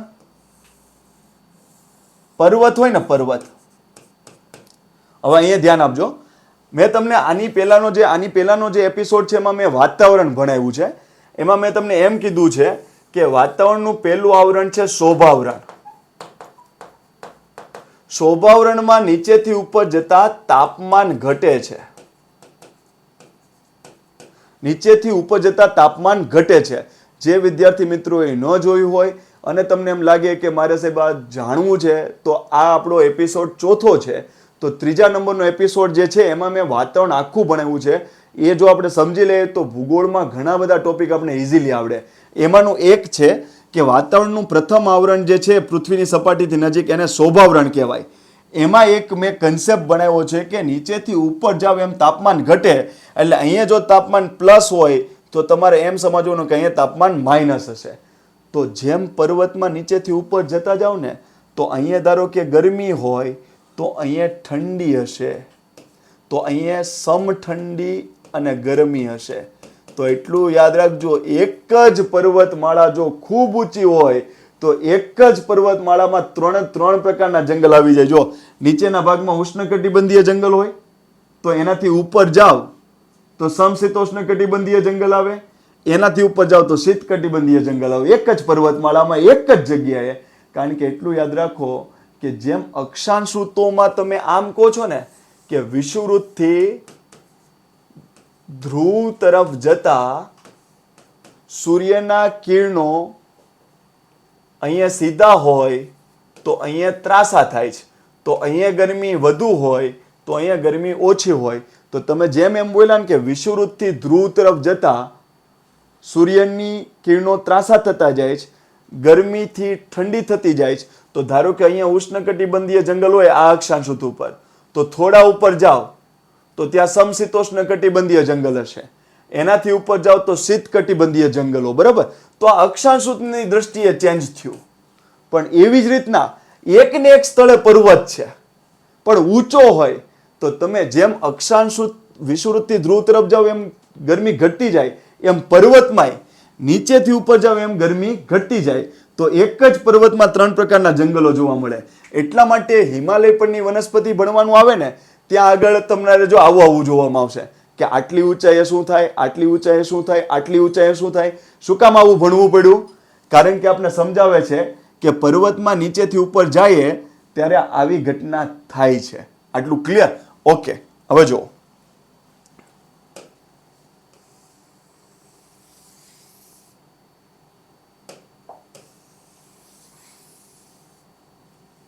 અહીંયા આપણે શું જોયું ખબર છે?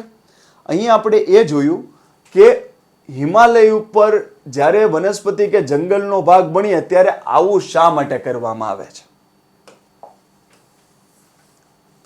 કારણ કે ઊંચાઈ પ્રમાણે વનસ્પતિમાં બદલાવ આવે એટલે જંગલમાં બદલાવ આવે. આટલું ક્લિયર?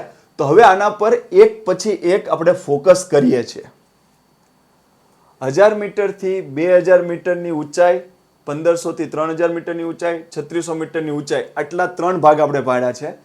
1000 મીટરથી 2000 મીટરની જે ઊંચાઈ જે છે ત્યાં આગળ સમશીતોષ્ણ કટિબંધીય જંગલ થાય.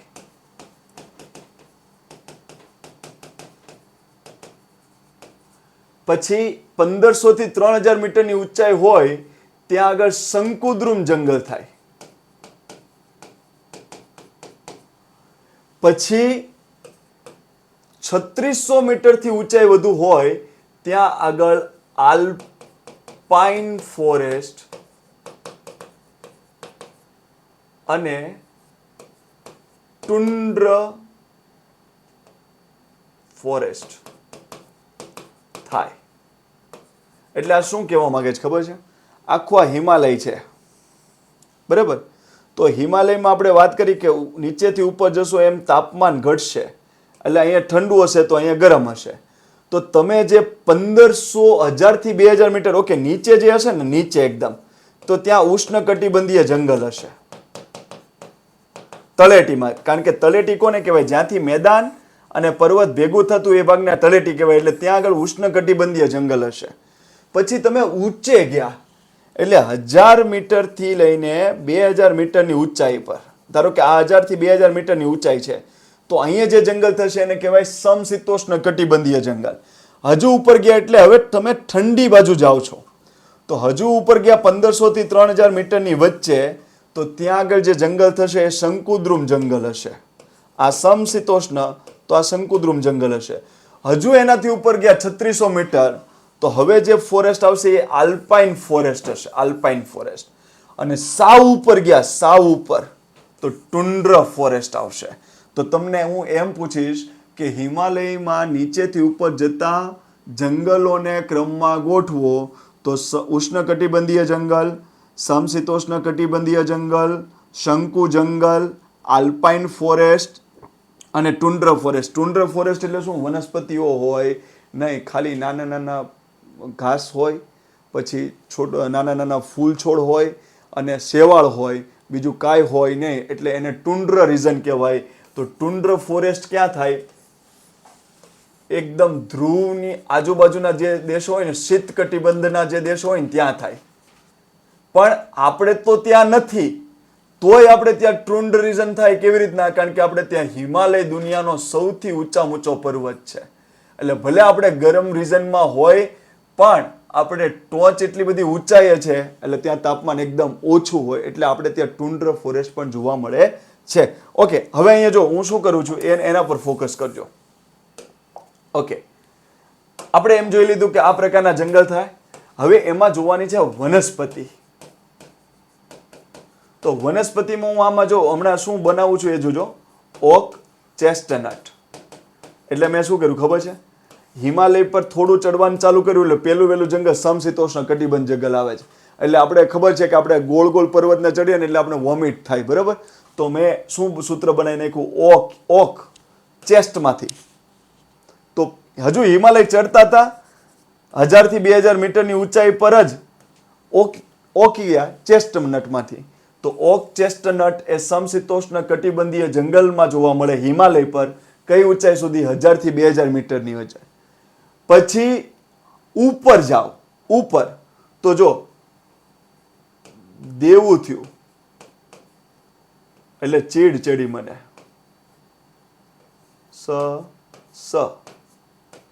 સ્પ્રુસ અને સિલ્વર. સિલ્વર એટલું યાદ રાખજો, દેવું થયું, ચીડ ચડ્યું. શું કામ? સિલ્વર ખરીદ્યું હતું, સિલ્વર. અને સ્પ્રુસ તો સિલ્વર ફર. અને દેવું નહીં ભરો તો ફાઇન થશે, પાઇન યાદ રાખજો. એટલી વનસ્પતિ શંકુદ્રુમ જંગલની છે. તો તમને એક્ઝામમાં આવું પૂછશે, 5 વનસ્પતિ આવશે અને સામે એમ કહેશે કે આ જંગલને જોડકા જોડો. તો શંકુદ્રુમ જંગલમાં તમારે એટલું યાદ રાખવાનું છે, દેવું થયું તો સામેવાળાને ચીડ થઈ, કારણ કે શું લેવા ગયા હતા? સિલ્વર લેવા ગયા હતા. અને સ્પ્રુસ અને પાઇન, આટલી વનસ્પતિ શંકુદ્રુમ જંગલમાં યાદ રાખવાની છે. ઓકે, હવે આલ્પાઇન ફોરેસ્ટ અને ટુન્ડ્રમાં તમારે શું યાદ રાખવાનું છે? તો આલ્પાઇન ફોરેસ્ટમાં અને ટુન્ડ્રમાં તમારે એ વસ્તુ યાદ રાખવાની છે કે અહીંયા તમને સિલ્વર ફર, અહીંયા પણ છે એ જ સિલ્વર ફર, અને જુનિફર બર્ચ. જુનિફર બર્ચ અને સિલ્વર ફર એ આલ્પાઇન ફોરેસ્ટમાં જોવા મળે. સિલ્વર ફર અને જુનિફર બર્ચ એ આલ્પાઇન ફોરેસ્ટમાં જોવા મળે. જ્યારે ટુન્ડ્ર જે છે ને, ટુન્ડ્ર જો યાદ રાખજો, અહીંયા ટુન્ડ્ર એનો અર્થ જ થાય ટૂંકું ઘાસ. તો અહીંયા આગળ વનસ્પતિ જોવા મળે નહીં, માત્ર ને માત્ર ટૂંકું ઘાસ, નાના ફૂલ છોડ, શેવાળ, આટલું જ વસ્તુ જોવા મળે. ત્યાં વનસ્પતિ પછી જોવા મળે નહીં. તો આ રીઝનને કહેવાય ટુન્ડ્ર રીઝન. તો એટલું યાદ રાખજો, હિમાલય પર નીચેથી ઉપર ગયા તો ઓક અને ચેસ્ટનટ નામની વનસ્પતિ આવશે 1000 થી 2000 ની વચ્ચે. પછી તમે ઉપર ગયા તો તમને આવી વનસ્પતિ દેખાશે, દેવદાર, ચીડ, સ્પ્રુસ, સિલ્વર ફર, પાઇન. એનાથી ઉપર આલ્પાઇન ફોરેસ્ટ આવે, એટલે કે 3600 મીટરથી ઉપર, તો ત્યાં સિલ્વર ફર અને જુનિફર બર્ચ નામની વનસ્પતિ આવશે. અને સાવ ઉપર તમે હિમાલયની ટોચની નજીક જશો તો ત્યાં ટુંડ્ર રીજન આવી જશે, એટલે કે વનસ્પતિ નહીં, માત્ર ટૂંકું ઘાસ, ફૂલ છોડ અને લીલી શેવાળ. ઓકે, આનું લોકેશન તમને તમારે યાદ રાખવાનું છે. ખાલી હું કહું ને એટલું યાદ રાખજો. આ બધામાં હિમાલય કહેવાય, આ બધામાં હિમાલય, બધામાં હિમાલય. લોકેશન શું છે? હિમાલય રીજન, પણ એમાં ઊંચાઈનું લોકેશન છે. તમારે ખાલી એટલું યાદ રાખવાનું કે આ બે જંગલો છે ને, આ બે જંગલો, ધારો કે આ ભારત છે, આપણું ભારત, તો આ હિમાલય પર્વતમાળા છે. તો હિમાલય પર્વતમાળાને આપણે બે રીજનમાં વેચીએ તો આ બાજુ પૂર્વ હિમાલય કહેવાય અને આ બાજુ પશ્ચિમ હિમાલય કહેવાય. ઓકે, પશ્ચિમ હિમાલય પર પુષ્કળ ઠંડી વધુ છે અને પૂર્વ હિમાલય પર આની કમ્પેરિઝનમાં ઠંડી ઓછી છે. તો એટલું યાદ રાખવાનું કે આ બે જંગલ છે ને એ આ બાજુ વધુ હશે અને આ જંગલ જે છે આલ્પાઇન અને ટુંડ્ર રીજન એ આ બાજુ વધુ હશે. આટલું ખાલી તમને ધ્યાનમાં રહેવું જોઈએ. ઓકે, તો આટલી વસ્તુ આપણે હિમાલયની વનસ્પતિમાં જોવાની છે. ઓકે, આગળ જઈએ. શંકુદ્રુમ જંગલને ડિટેલમાં કરવાનું છે. શું કામ? શું કામ? ઓકે, વિષુવવૃત્તથી ધ્રુવ તરફ જાઓ તો ગરમી ઘટે, ભેજ ઘટે, વરસાદ ઘટે, હિમવર્ષા વધે, ઠંડી વધે. આટલું ક્લિયર? વિષુવવૃત્તથી ધ્રુવ તરફ જાઓ, વરસાદ ઘટે પણ હિમવર્ષા વધશે, કારણ કે અહીંયા સૂર્યના કિરણો ત્રાસા છે, ઠંડુ રીજન છે, બરાબર. તો શંકુદ્રુમ જંગલ છે ને એમાં શબ્દ જ તમને સમજાવે છે શંકુ. તો શંકુ આકાર આવો હોય તો ત્યાં વનસ્પતિ આવા આકારની થાય. શું કામ? કારણ કે વનસ્પતિનો ખોરાક એના પર્ણમાં રહેલા છિદ્રો પ્રકાશ સંશ્લેષણ ક્રિયાથી બનાવે છે. એને કેટલું જોઈએ? CO2 જોઈએ, સૂર્યપ્રકાશ જોઈએ અને પાણી જોઈએ. આટલી વસ્તુ હોય તો વનસ્પતિ પોતાનો ખોરાક બનાવી શકે. સૂર્યપ્રકાશ, CO2 અને પાણી. જો બરફ પડે અને એવા વિસ્તારમાં આવું વૃક્ષ હોય તો બધો બરફ એના ઉપર પડશે અને બધું જામી જશે, એટલે આ બધા છિદ્રો બુરાઈ જશે, એટલે વનસ્પતિ પોતાનો ખોરાક બનાવી શકશે નહીં અને વનસ્પતિનું કાયમી કામ તમામ થઈ જશે. અનુકૂલનના સિદ્ધાંત અનુસાર તમારે જે પ્રદેશમાં રહેવું હોય ને તો એના અનુરૂપ તમારે જીવનશૈલી ડેવલપ કરવી પડે. તો જ્યાં આગળ વરસાદની જગ્યાએ હિમવર્ષા પડતું હોય તો ત્યાં આગળ જંગલોનો આકાર જે વનસ્પતિનો હોય શંકુ આકારનો હોય, એટલે જેથી કરીને બરફ પડે તો ઢાળની દિશામાં નીચે પડી જાય, અહીંયા જામે નહીં. એટલે પાંદડાનું ઉપર બરફ છવાઈને બુરાય નહીં, એટલે પાંદડું એક્સ્ટ્રીમ લેવલનો શિયાળો હોય તો પણ થોડું ઘણું સર્વાઈવ કરી શકે. એટલા માટે શંકુદ્રુમ જંગલો ક્યાં થાય? વરસાદ થતો હોય ત્યાં કે હિમવર્ષા થતી હોય ત્યાં.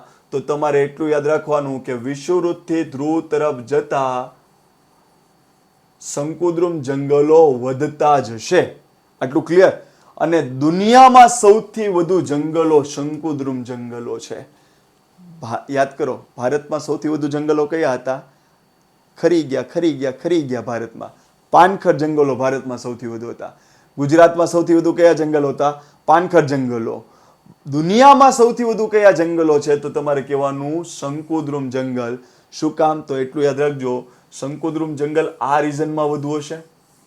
તો એટલું યાદ રાખજો, માનવ વસ્તી અને પશુની વસ્તી અહીંયા વધુ છે અને અહીંયા ઓછી છે.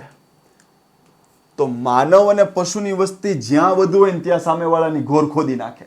ક્લિયર? કારણ કે માણસનો જીવ જ એવો છે કે સળી કરવી, કોઈ પણ વસ્તુ હોય ને એને સળી કરવાની.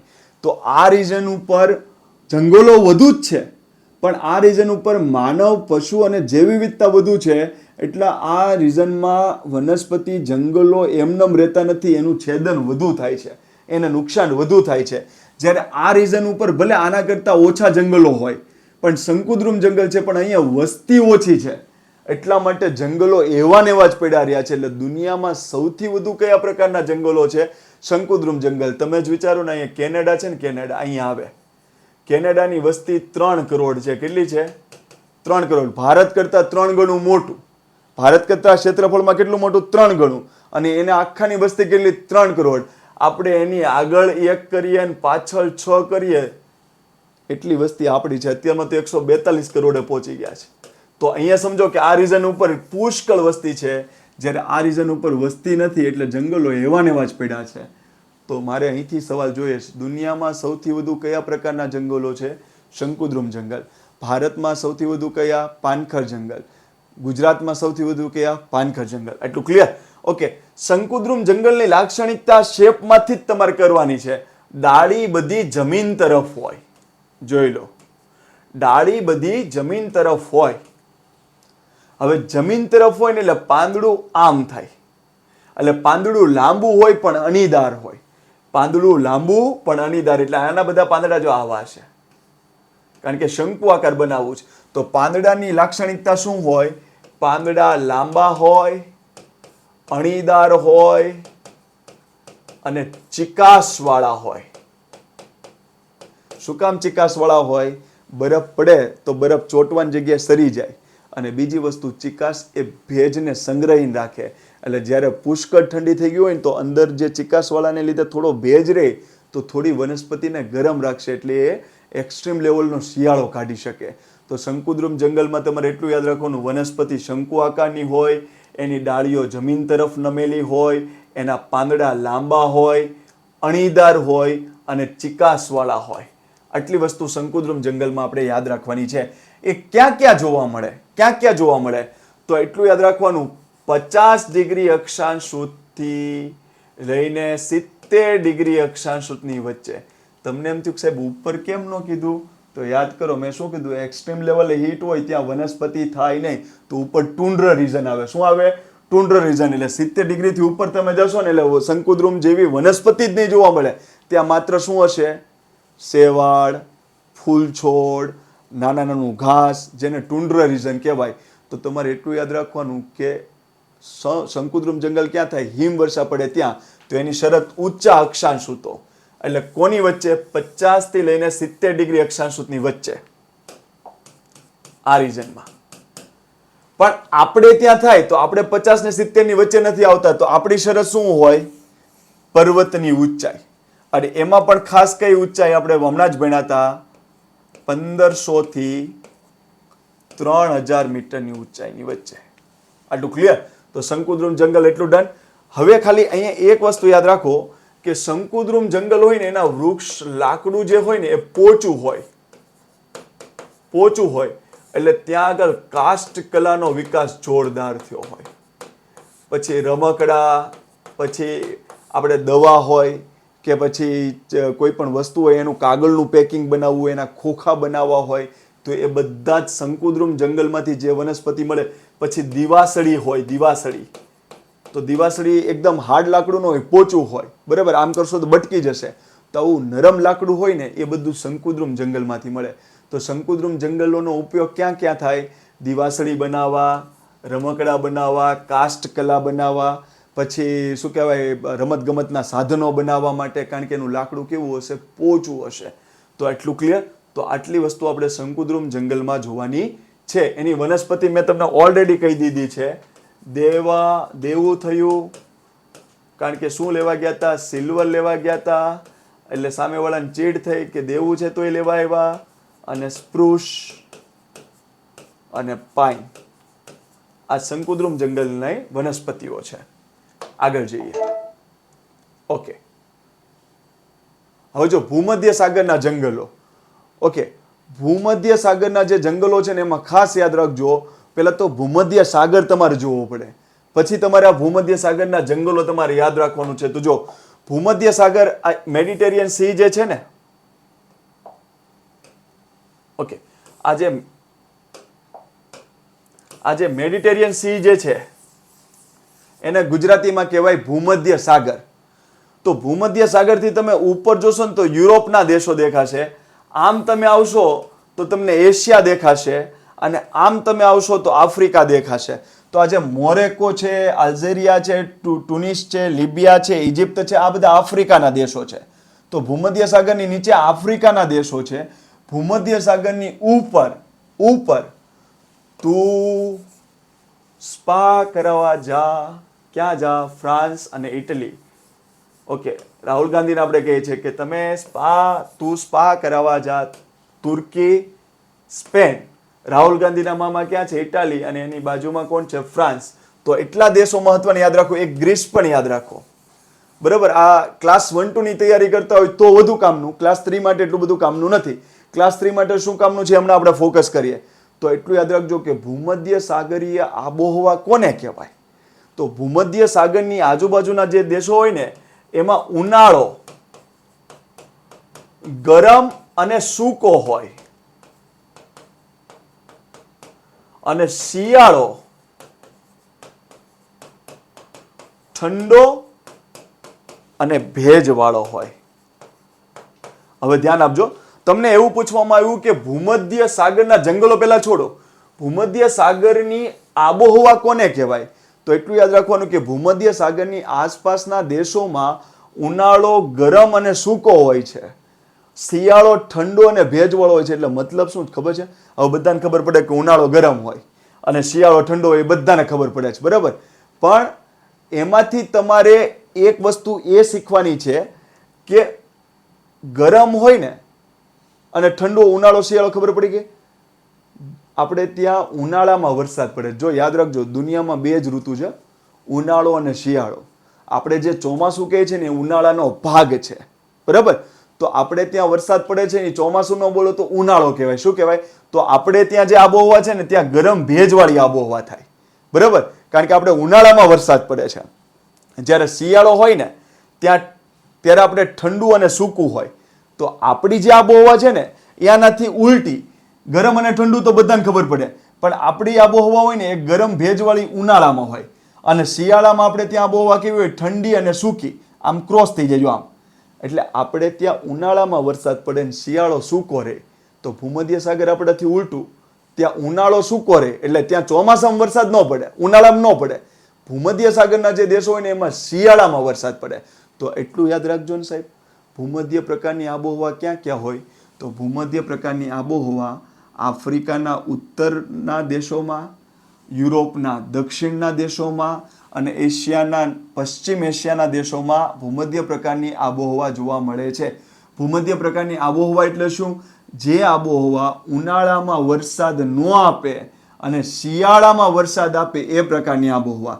તો ઉનાળો કેવો થયો? વરસાદ ન આપતો હોય તો ગરમ, ભેજવાળો નહીં, સૂકો. શિયાળો વરસાદ આપે છે તો કેવો થયો? ઠંડો ભલે રહ્યો પણ એમાં ભેજ હોય, એટલા માટે સારો વરસાદ આપે. તો ક્યાં ક્યાં શિયાળામાં વરસાદ પડે? સ્પેન, ફ્રાન્સ, ઇટાલી, ગ્રીસ, તુર્કી, લિબિયા, અલ્જેરિયા, ઇજિપ્ત, આમાં શિયાળામાં પણ વરસાદ પડે. જો આપણે ઉત્તર પશ્ચિમ ભારત આપણું જે છે ને, ઓકે, ઉત્તર પશ્ચિમ ભારત જે છે આપણું, તો આપણું ઉત્તર પશ્ચિમ ભારત છે. તો અહીંયા શિયાળામાં વરસાદ પડે છે. તો આ રીજનને આપણે એમ કહી શકીએ કે ભૂમધ્ય સાગરીય આબોહવાનો પ્રભાવ જોવા મળે છે, બરાબર. આપણે કહીએ છીએ ને પંજાબમાં ઘઉં થાય છે. ઘઉં એ રવિ પાક છે, અને રવિ એટલે સૂર્ય. સૂર્યની જરૂર સૌથી વધુ કઈ ઋતુમાં લાગે? શિયાળામાં. ઉનાળામાં કોઈ કહે સૂર્ય ઉગે નહીં. તો શિયાળાનો પાકને શું કહેવાય? રવિ પાક. રવિ પાકમાં શું ઉગે? ઘઉં. અને ઘઉં સૌથી સારા ક્યાં થાય? પંજાબમાં. અને પંજાબ અહીંયા આવ્યું છે. તો અહીંયા શિયાળામાં વરસાદ પડે ને તો પંજાબ માટે ફાયદારૂપ છે, અને શિયાળામાં પંજાબમાં વરસાદ પડે જ છે. એટલે શિયાળામાં ઘઉં સારામાં સારા પંજાબમાં થાય છે, રવિ પાક સારો લેવાય છે. તો અહીંયા શું કામ લેવાય છે? તો અહીંયા શિયાળા ઋતુમાં આપણે ભણવામાં આવશે આગળ, સમશીતોષ્ણ કટિબંધીય ચક્રવાત અથવા તો વેસ્ટર્ન ડિસ્ટર્બન્સ આવે છે, એ આ ભાગમાં વરસાદ આપે છે. તો આપણા આ રીઝન ઉપર ભૂમધ્ય સાગરની આબોહવા જોવા મળે છે. તો આ આબોહવામાં જે જંગલો થાય એને કહેવાય ભૂમધ્ય સાગરીય જંગલ. હવે ખાલી તમારે એમાંથી એટલું યાદ રાખવાનું છે કે ભૂમધ્ય સાગરના જે જંગલો છે એમાં કઈ વનસ્પતિ જોવા મળે? તો એટલું યાદ રાખવાનું, ખાટાશ વાળા ફળો નું ઉત્પાદન સૌથી વધુ ભૂમધ્ય સાગરના જંગલોમાં જોવા મળે છે. કયા કયા? તો દ્રાક્ષ ખાટી, ઓલિવને બીજું કહેવાય જૈતુન, સંતરા, અંજીર, આ બધા જ પ્રકારના ફળો, ખાટાશવાળા ફળો એને ઓકે. આમાં જો અમુક ટાઈમે સાઇટ્રસ ફ્રૂટ એવું લખ્યું હશે તો પાછું એમને કહેતા કે આ કયું ખાટાશવાળા જે ફળો હોય એને સાઇટ્રસ ફ્રૂટ પણ કહેવાય. તો ભૂમધ્ય સાગરના જંગલોમાં આપણે એટલું યાદ રાખવાનું છે, ખાટાશવાળા જંગલો ફળો આ જંગલોમાંથી થાય છે. તેના વૃક્ષો કઈ આપણે ફળો આપે? દ્રાક્ષ, ઓલિવ, સંતરા, અંજીર, જૈતુન, સાઇટ્રસ ફ્રૂટ. એટલું આપણે ખબર હોવી જોઈએ. ઓકે, આગળ જઈએ આપણે. ભરતીના જંગલ. ઓકે, ભરતીના જંગલ એટલે શું?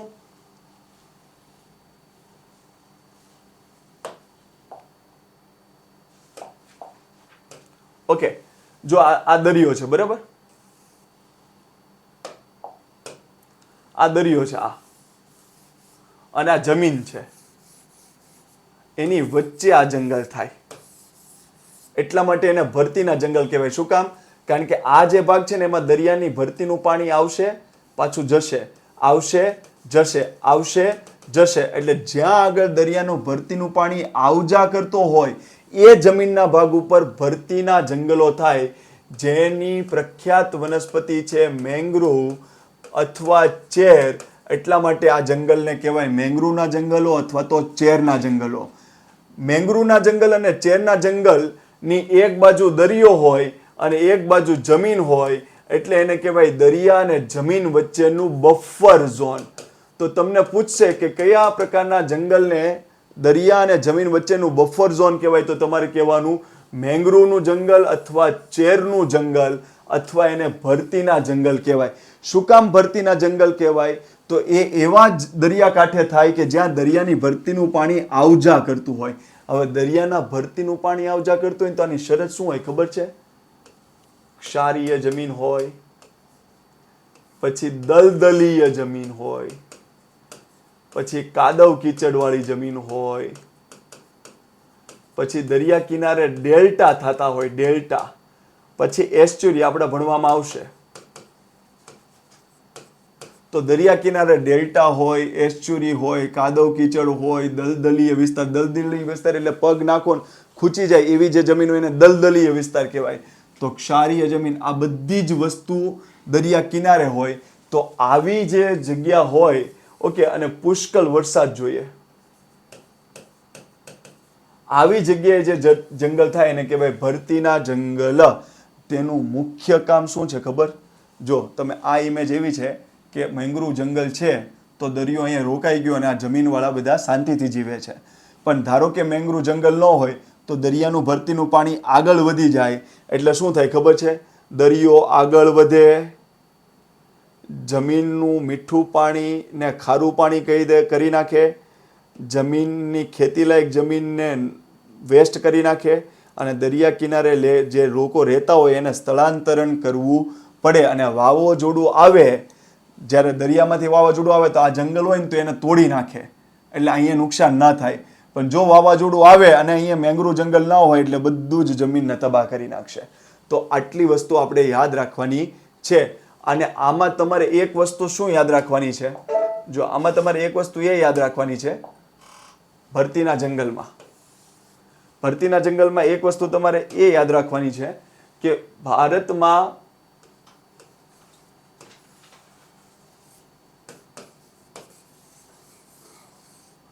આ બાજુ છે પશ્ચિમ બંગાળ અને આ બાજુ છે ગુજરાત.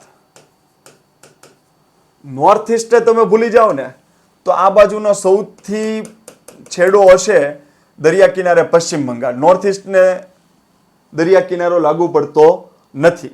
ઓકે, આપણે એવી રીતના દોરાઈ ગયું છે. પણ તમે પાછા કોઈ વાંધો ન ઉઠાવો તો આપણે કહી દઈએ કે નોર્થ ઇસ્ટને એટલું ભૂસી કાઢો. નોર્થ ઇસ્ટને દરિયા કિનારો લાગુ પડતો નથી. ઓકે, તો અહીંયા દરિયા કિનારાનું રાજ્ય પશ્ચિમ બંગાળ છે અને અહીંયા રાજ્ય છે ગુજરાત. બરાબર. તો આ પશ્ચિમ છેડાનું રાજ્ય દરિયા કિનારો ધરાવતું અને આ પૂર્વ છેડાનું રાજ્ય દરિયા કિનારો. ઓકે, અરુણાચલ પ્રદેશ પૂર્વ છેડાનું રાજ્ય પણ દરિયો નથી, તો દરિયો કિનારો ધરાવતું પૂર્વ છેડાનું રાજ્ય પશ્ચિમ બંગાળ થાય. આમાં સૌથી વધુ મેંગ્રુવના જંગલો અને આમાં બીજા નંબરે મેંગ્રુવ જંગલો. તો મેંગ્રુવ જંગલ સૌથી સારામાં સારા ક્યાં છે? પહેલા નંબરે પશ્ચિમ બંગાળ ને બીજા નંબરે ગુજરાત. આટલું પેલા ક્લિયર. અને પશ્ચિમ બંગાળમાં એટલું યાદ રાખજો કે મેંગ્રુવ જંગલ જે છે ત્યાં સુંદરવનનો ડેલ્ટા આવેલો છે. ઓકે, જે ડેલ્ટા બનાવવા માટે અહીંથી ગંગાએ કાપ આપ્યો અને અહીંથી બ્રહ્મપુત્રાએ, એટલા માટે ડેલ્ટાનું બીજું નામ છે ગંગા બ્રહ્મપુત્રાનો ડેલ્ટા. ઓકે, વિશ્વનો સૌથી મોટો ડેલ્ટા, વિશ્વનો સૌથી મોટો ડેલ્ટા ગંગા બ્રહ્મપુત્રાનો ડેલ્ટા, એના પર મેંગ્રુવ જંગલ આવેલું છે. દરિયા કિનારે ડેલ્ટા હોય એટલે મેંગ્રુવ જંગલ જ હોય. એમાં સૌથી ફેમસ વૃક્ષનું નામ છે સુંદરી વૃક્ષ. ઓકે, સુંદરી વૃક્ષ. એટલા માટે એ આખા ડેલ્ટાને કહેવાય સુંદરવનનો ડેલ્ટા અને આખા જંગલને કહેવાય સુંદરવનનું જંગલ. ઓકે, હવે આપણે આગળ વધીએ. ઘાસના મેદાન.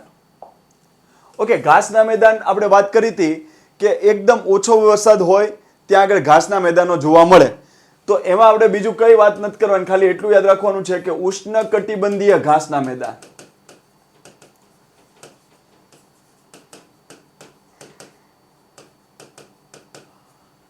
અને સમશીતોષ્ણ કટિબંધીય ઘાસના મેદાન. આ બે ઘાસના મેદાન આવે. ઓકે, આ ઘણું બધું મોટો ટોપિક છે. આમાં પ્રેરીઝ, પંપાઝ, બરાબર, એવા બધા ઘાસના મેદાન આવે, સવાના, સ્ટેપી, બરાબર. પણ એ આપણા જીસીઆરટીમાં ફોકસ અત્યારમાં નથી, બરાબર. તો આપણે જે જીસીઆરટીમાં કીધું છે એટલું આપણે જોઈ લઈએ પહેલા. ઉષ્ણકટિબંધીય ઘાસના મેદાન અને સમશીતોષ્ણ કટિબંધીય ઘાસના મેદાન. સાહેબ એટલું તો ખબર પડે ને હવે કે ઉષ્ણકટિબંધીય ઘાસના મેદાન ઉષ્ણકટિબંધ રીઝનમાં હોય એટલે 30 ડિગ્રી અક્ષાંશ સુધી 30 ડિગ્રી અક્ષાંશ સુધી ઉત્તર દક્ષિણ. સમશીતોષ્ણ કટિબંધીય ઘાસના મેદાન તો એટલી ખબર પડે કે 30 થી 60 ઉત્તર ઉત્તર અક્ષાંશ અને 30 થી 60 દક્ષિણ અક્ષાંશ. એટલું તો ખબર પડે ને. ખાલી અહીંયા હું શું કરું છું એટલું યાદ રાખજો, બીજું કાંઈ નથી કરવાનું. જીસીઆરટીમાં જે પણ પોઈન્ટ આપ્યો છે અપ ટુ ડેટ આપણે યાદ રહી જશે. જો ઉષ્ણકટિબંધીય ઘાસના મેદાન જે છે ને એ ઘાસ ખૂબ ઊંચું હોય અને અહીંયા શું આવશે? ઘાસ ટૂંકું હોય પણ પૌષ્ટિક હોય, એટલે સારું હોય, જોરદાર. ટૂંકું ઘાસ હોય પણ પૌષ્ટિક હોય અને ઘાસ ખૂબ ઊંચું હોય. ઘાસ છે ને એ 4 થી 6 મીટર ઊંચું હોય. 4 થી 6 મીટર જેટલું ઊંચું ઘાસ હોય એટલે હાથી ઘાસ જેવું થાય. આખો હાથી અંદર હોય તો તમને દેખાય નહીં. પછી એમને કહેતા સાહેબ અમને થોડું દેખાય, પણ આપણે એમ એઝ્યુમ કરી લો એટલું ઊંચું ઘાસ હોય, હાથી ઘાસ જેવું. ઘાસ ખૂબ ઊંચું, 4 થી 6 મીટર ઊંચું. આવું ક્યાં છે? તો સવાના જે ઘાસના મેદાનો છે આફ્રિકા રીજનમાં, એ આ પ્રકારનું ઘાસ છે, બરાબર. તો આફ્રિકા રીજનમાં જે સવાના ઘાસના મેદાનો છે એ સમશીતોષ્ણ કટિબંધીય જંગલો જેવા, અરે ઘાસના મેદાનો કે ઉષ્ણકટિબંધીય ઘાસના મેદાન? તો ઉષ્ણકટિબંધીય ઘાસના મેદાન. સવાનાનું ઘાસ છે નીચું હોય કે ઊંચું? ઊંચું હોય. આશરે કેટલો મીટર? 4 થી 6 મીટર જેટલું. આટલું ક્લિયર? સમશીતોષ્ણ કટિબંધીય ઘાસના મેદાનોમાં તમારે એટલું યાદ રાખવાનું, ટૂંકું અને પૌષ્ટિક. અને એ ક્યાં? તો એ આપણી ત્યાં જોવા મળે છે, એટલે એ યાદ રાખવાના છે. બે ઉદાહરણ જીસીઆરટીમાં આપ્યું છે. ભાવનગરનું જે વેળાવદર જે છે એનું કાળિયા રાષ્ટ્રીય ઉદ્યાન કે વોટ એવર, તમારે વેળાવદર રીજનમાં જે ભાવનગર જે છે ત્યાં જે ઘાસ થાય છે એ ટૂંકું અને પૌષ્ટિક હોય. એ ઉષ્ણકટિબંધીય ઘાસના મેદાન નહીં, એને સમશીતોષ્ણ કટિબંધીય ઘાસના મેદાનમાં આવે છે. અને કચ્છનું બન્ની પ્રદેશ,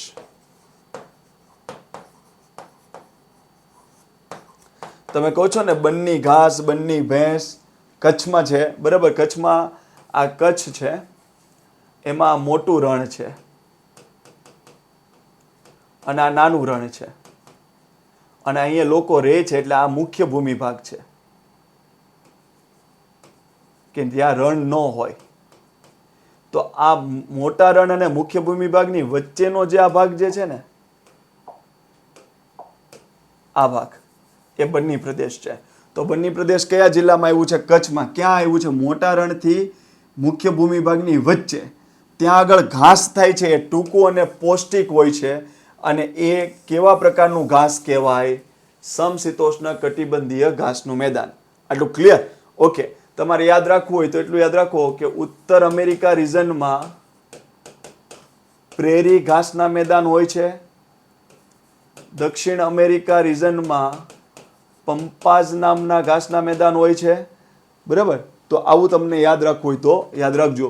અને યુરોપ અને એશિયાના જોઈન્ટ ભાગમાં સ્ટેપી નામનું ઘાસના મેદાનો હોય છે. આ યુરોપ અને એશિયા એકબીજાને જોડાયેલા છે. તો એટલું યાદ રાખજો. સ્ટેપ લીધું તો આ બાજુ યુરોપ ને આ બાજુ એશિયા. તો સ્ટેપી ઘાસ ક્યાં હોય? યુરોપ અને એશિયાના જોડાણવાળા ભાગમાં. ક્લિયર? તો આ જીસીઆરટીમાં નથી આપવું, પણ એ ઘણું બધું ડિટેલ હોય. આપણે એટલું યાદ રાખવાનું છે. ઓકે. હવે જો વનસ્પતિ અને તેનું મહત્વ. ઓકે. તો વનસ્પતિ અને તેનું મહત્વ તો એટલું યાદ રાખજો કે આપણે ઇમારતી લાકડું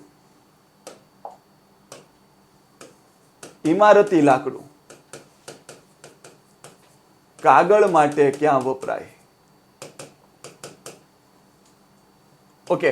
તો ઇમારતી લાકડું છે ને, એમાં આપણે જે વાત કરી હતી ને, સાક્ષી, સાવ, આંબા જેવી છે.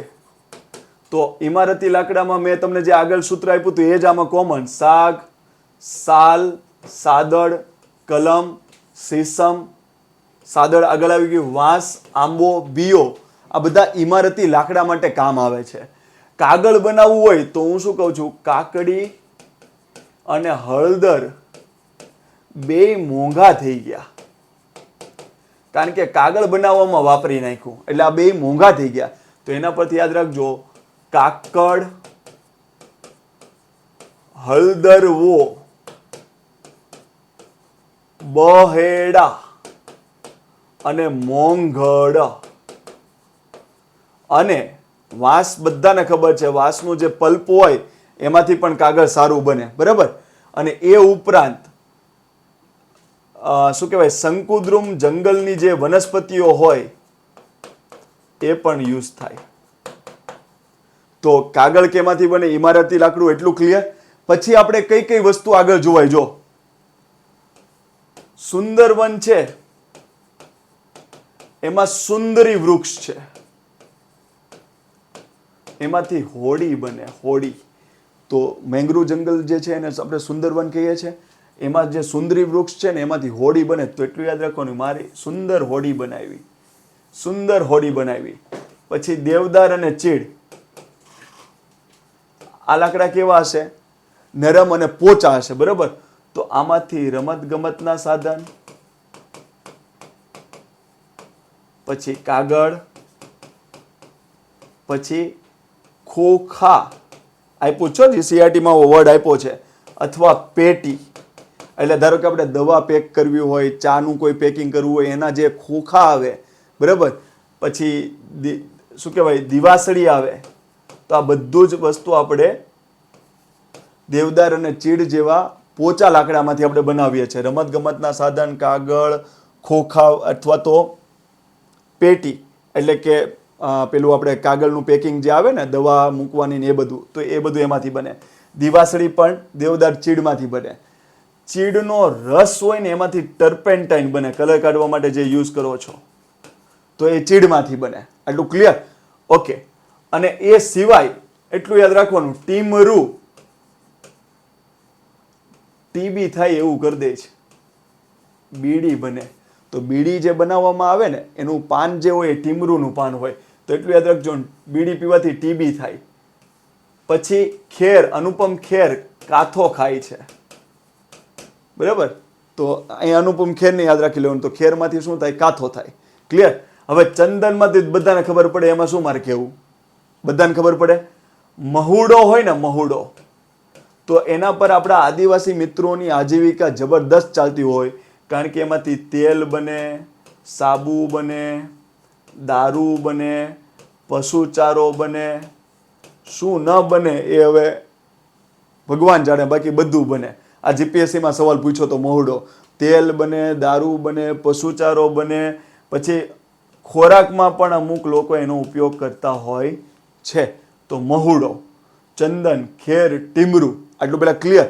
અને પછી ખાખરો હોય તો એના પરથી આપણે બધાને ખબર પડે કે પેલા જે જમવા માટેના જે વાસણો બનાવવા હોય, પતરાળ ને પડિયા ને એવું બધું જે બનાવતા હોય તે બધું ખાખરામાંથી બને. એટલું બધાને ક્લિયર? ઓકે. તો જો ઇમારતી લાકડું, કાગળ, સુંદરી વૃક્ષમાંથી હોડી બને, દેવદાર અને ચીડ પોચા હોય એટલે રમતગમતના સાધન, કાગળ, ખોખા, દિવાસળી, પછી ચીડમાંથી ટર્પેન્ટાઇન, મહુડો, ચંદન, ખેર, ટીમરું. આ સિવાય બાકીની બધી પ્રોડક્ટ તો તમને ખબર જ હોય. કઈ કઈ પ્રોડક્ટ તમને ખબર હોય? લાખ, રાળ, પછી ગુંદર, મધ, આ બધું જ જંગલમાંથી આપણે મળતું હોય છે. આગળ વધીએ. ઓકે, આગળ છે વનસ્પતિના ઔષધીય ગુણ. તો ઘણી બધી વનસ્પતિ છે, તો આપણે એમાંથી જે ફેમસ હોય એ યાદ રાખીએ. એક સર્પગંધા,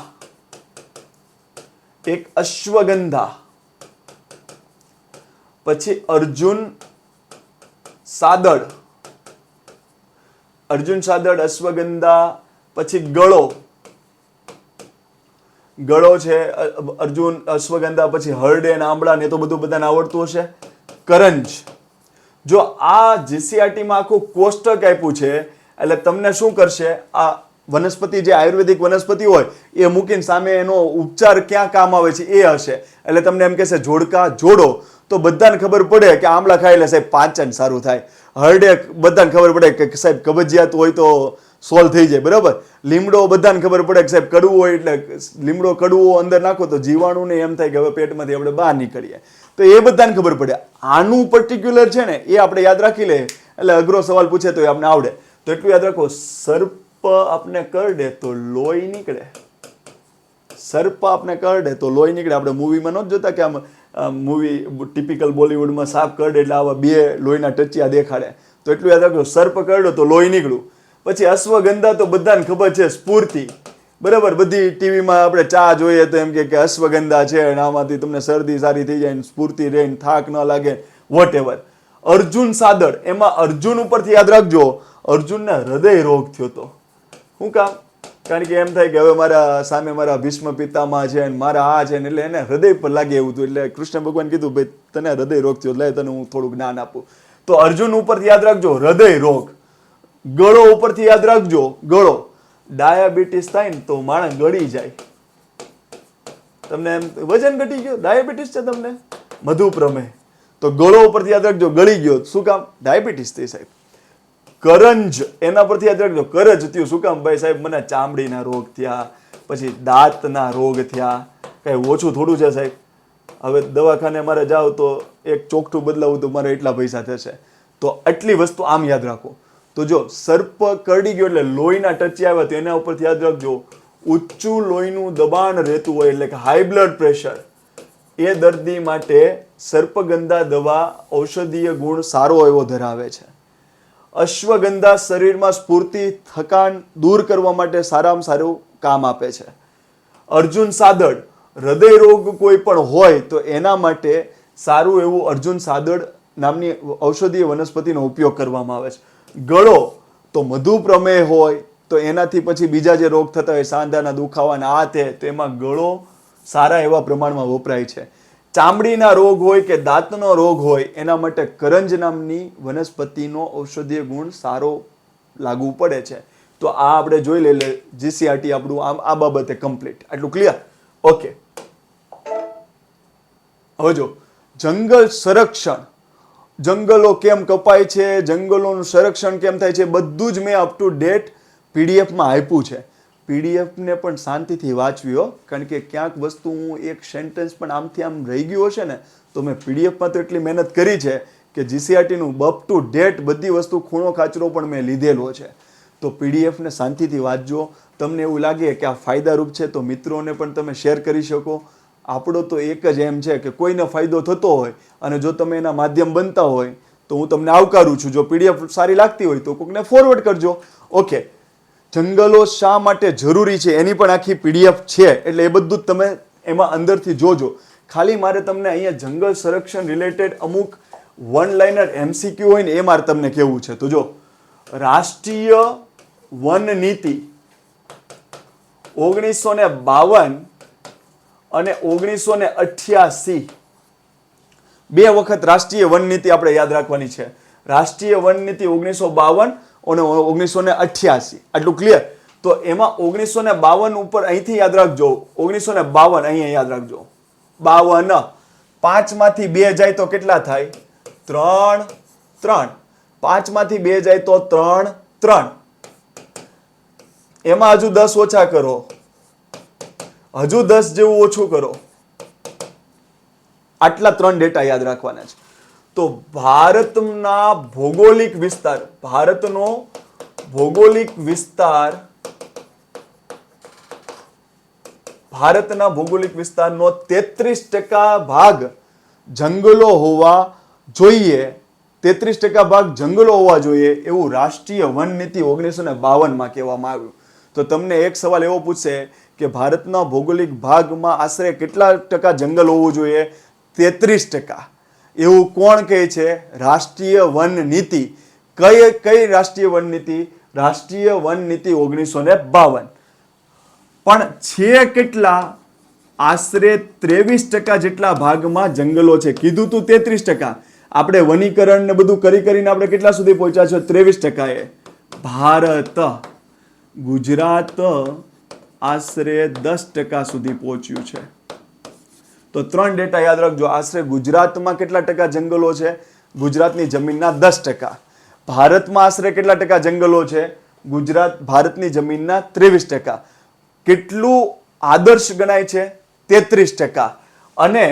અને એ કઈ વન નીતિ? તો 1952.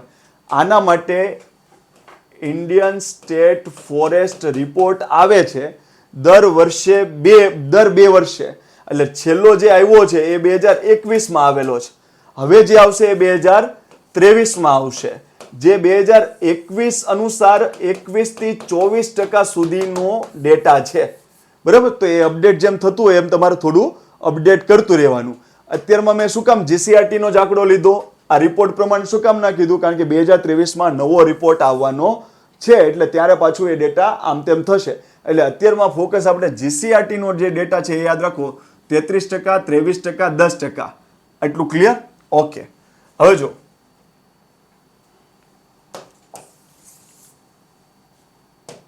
ઓકે, હવે ખાલી તમારે શું કરવાનું છે? એટલી વસ્તુ ધ્યાનમાં લેવાની છે. જો વિશ્વ વન દિવસ,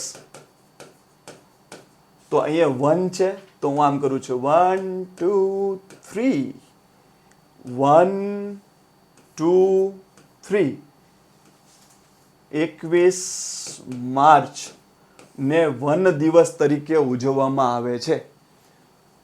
પૃથ્વી દિવસ 2 2 4, 2 2 4. પૃથ્વી પર બધા ડબલ કરવાની જ વાતો કરે છે કે 2 2 4 એપ્રિલ. તો 22 એપ્રિલ એ વિશ્વ પૃથ્વી દિવસ તરીકે ઓળખવામાં આવે છે. પર્યાવરણ દિવસ, પર્યાવરણ દિવસ. તો પર્યાવરણ દિવસમાં 5 ને પકડી લો. 5 5 અને 6 આ ડેટ, તો આ મહિનો.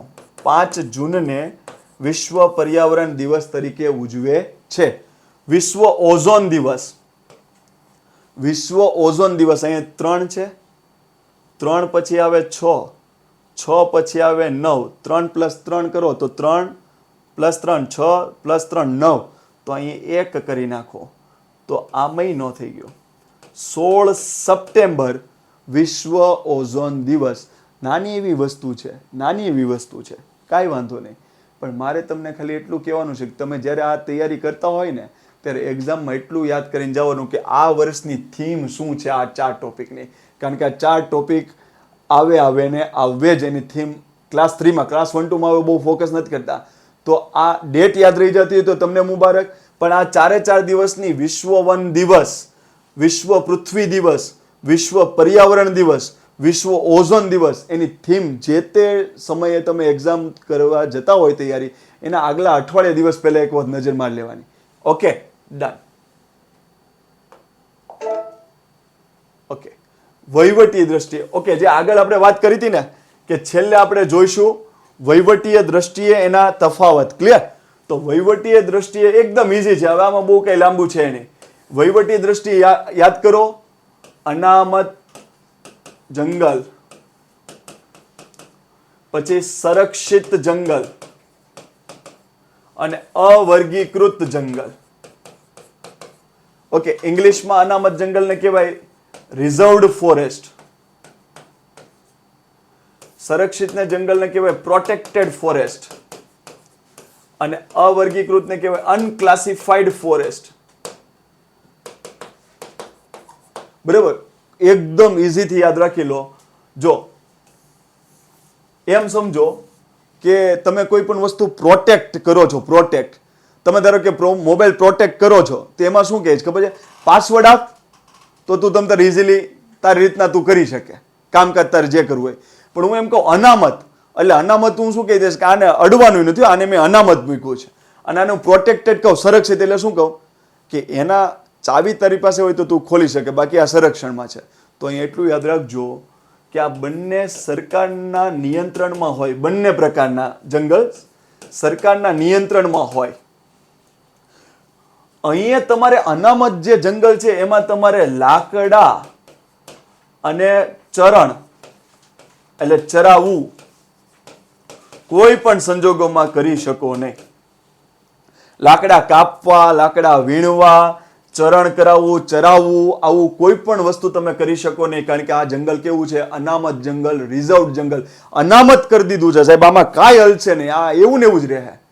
પણ એ જ જગ્યાએ તમે પ્રોટેક્ટેડ ફોરેસ્ટ લેશો ને તો એમાં પ્રોટેક્ટેડ છે એટલે શું ખબર છે? આમાં જો તમને ચાવી મળે તો સંરક્ષિત છે, તો તમે અંદર જઈ શકો છો. તો જો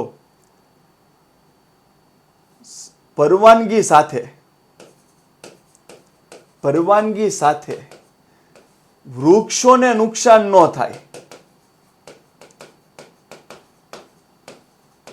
એવી રીતના લાકડા કાપવાના નહીં, લાકડા વીણી શકો. એટલે ભાઈ વૃક્ષો હોય તો લાકડા, ડાળીઓ બધું ન પડ્યું હોય તો લાકડા વીણી શકો, પણ વૃક્ષોને નુકસાન થાય એ રીતના નહીં. અને તમે પશુ ચરણ પણ કરાવી શકો, પણ શરત માત્ર એટલી, પરવાનગી સાથે, કારણ કે આ સંરક્ષિત છે. તો એટલું યાદ રાખજો, અનામત કોને કહેવાય? ગમે તે થાય આમાંથી અડવાનું નથી, આ અનામત રાખી દીધું છે. સંરક્ષિત કોને કહેવાય? કે તમે સંરક્ષિત છે ભાઈ, થોડું પ્રોટેક્શન મૂકવું, તમારી પાસે કઈ પરવાનગી હોય તો તમે તારે અંદર જાઓ, અંદર જઈને વૃક્ષોને નુકસાન ન થાય એવી રીતના લાકડા વીણો, પશુચરણ કરો, કોઈ વાંધો નહીં. અવર્ગીકૃતકરણ એટલે શું? આ પ્રકારના જંગલોનું વર્ગીકરણ કરવામાં જ નથી આવ્યું, એટલે તમારે વૃક્ષો કાપો, પશુચરણ કરો, એના પર કોઈ પણ પ્રકારનું રેસ્ટ્રિક્શન નથી. આટલું ક્લિયર? તો વહીવટની દ્રષ્ટિએ આપણે આ 3 ભાગ પાડ્યા. એટલું ક્લિયર? ઓકે, આગળ માલિકી, વહીવટી અને વ્યવસ્થાપનની દ્રષ્ટિએ આના ભાગ. ઓકે, તો આના 3 ભાગ પડે છે: માલિકી, વહીવટી અને રાજ્ય વ્યવસ્થાપન. એક છે રાજ્ય માલિકીનું જંગલ, એક છે સામુદાયિક જંગલ અને એક છે ખાનગી જંગલ. રાજ્ય માલિકીના જંગલને ઇંગ્લિશમાં કહેવાય સ્ટેટ ફોરેસ્ટ. સામુદાયિક જંગલને ઇંગ્લિશમાં કહેવાય કોમ્યુનિટી અથવા કોમ્યુનલ ફોરેસ્ટ અને ખાનગી જંગલને ઇંગ્લિશમાં કહેવાય પ્રાઇવેટ ફોરેસ્ટ. એટલા માટે શબ્દ શું આપવામાં? માલિક, વહીવટ, વ્યવસ્થાની દ્રષ્ટિએ જંગલોના ભાગ પાડો. એટલું ક્લિયર? ઓકે, તો જો સ્ટેટ ફોરેસ્ટમાં તમારે ખાલી શું યાદ રાખવાનું છે? તો આ પ્રકારનું ફોરેસ્ટ હોય એનો વહીવટ કેન્દ્ર સરકાર અથવા રાજ્ય સરકાર કરે, એટલા માટે એને કહેવાય રાજ્ય માલિકીનું જંગલ. અને ભારતમાં જેટલા પણ જંગલો છે એમાં મોટા ભાગના આ પ્રકારના જંગલ છે. તો તો તમને એક્ઝામમાં પૂછે કે સૌથી ભારતમાં જે જંગલો છે એમાં સૌથી વધુ કયા પ્રકારના છે, સામુદાયિક, રાજ્ય માલિકી કે ખાનગી? તો તમારે કહેવાનું રાજ્ય માલિકીના જંગલ. આને કોણ કહેવાય? તો આનો વહીવટ કેન્દ્ર સરકાર અથવા રાજ્ય સરકાર કરતું હોય, એટલા માટે કહેવાય રાજ્ય માલિકીનું જંગલ. સામુદાયિક જંગલ એટલે શું? જે જંગલનો વહીવટ સ્થાનિક સ્વરાજ્ય સંસ્થા કરતી હોય અથવા સ્થાનિક કોમ્યુનિટી કરતી હોય, તો એ જંગલને કહેવાય સામુદાયિક જંગલ. એટલે આમાં કોણ હોય ખબર? નગરપાલિકા, મહાનગરપાલિકા, ગ્રામ પંચાયત, પછી આપણે શું કહેતા હોય, કોઈ પણ વસ્તુ હોય કે જે સ્થાનિક સ્વરાજ્ય સંસ્થા હોય, તો એ જિલ્લા પંચાયત, તો એ બધાને કહેવાય સામુદાયિક જંગલ. તો એને બીજું કહેવાય વિલેજ ફોરેસ્ટ અથવા પંચાયત ફોરેસ્ટ. તો તમને એમ કહેવામાં આવે કે પંચાયત ફોરેસ્ટ કોને કહેવાય? તો સામુદાયિક જંગલ. વિલેજ ફોરેસ્ટ કોને કહેવાય? તો સામુદાયિક ફોરેસ્ટ. કારણ કે પંચાયત કરે એટલા માટે પંચાયત ફોરેસ્ટ.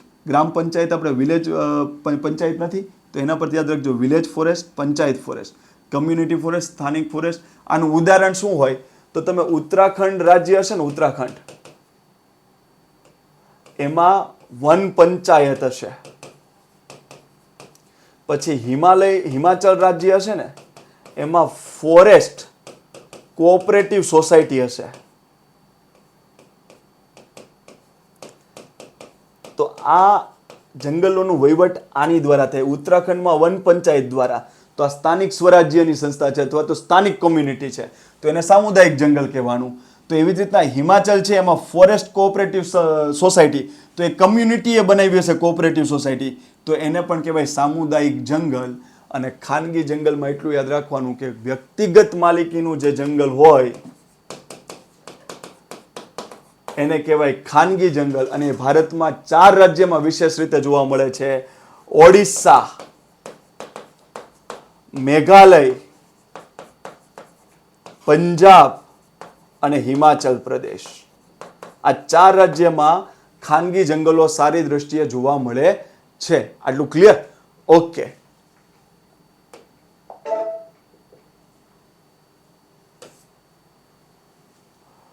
આપણે જંગલનો ટોપિક આપણે સરસ રીતે ભણ્યો છે. હજુ આવનારો જે વિડીયો હશે એમાં અભયારણ્ય, રાષ્ટ્રીય ઉદ્યાન, clear cut up to date, જે આરક્ષિત ક્ષેત્ર તમને કોઈ પૂછશે ઊંઘમાંથી, તોય તમે કહી દેશો કે સાહેબ આનો જવાબ આ જ આવે. એ રીતના આપણે સરસ રીતે એનો ટોપિક રાખ્યો છે.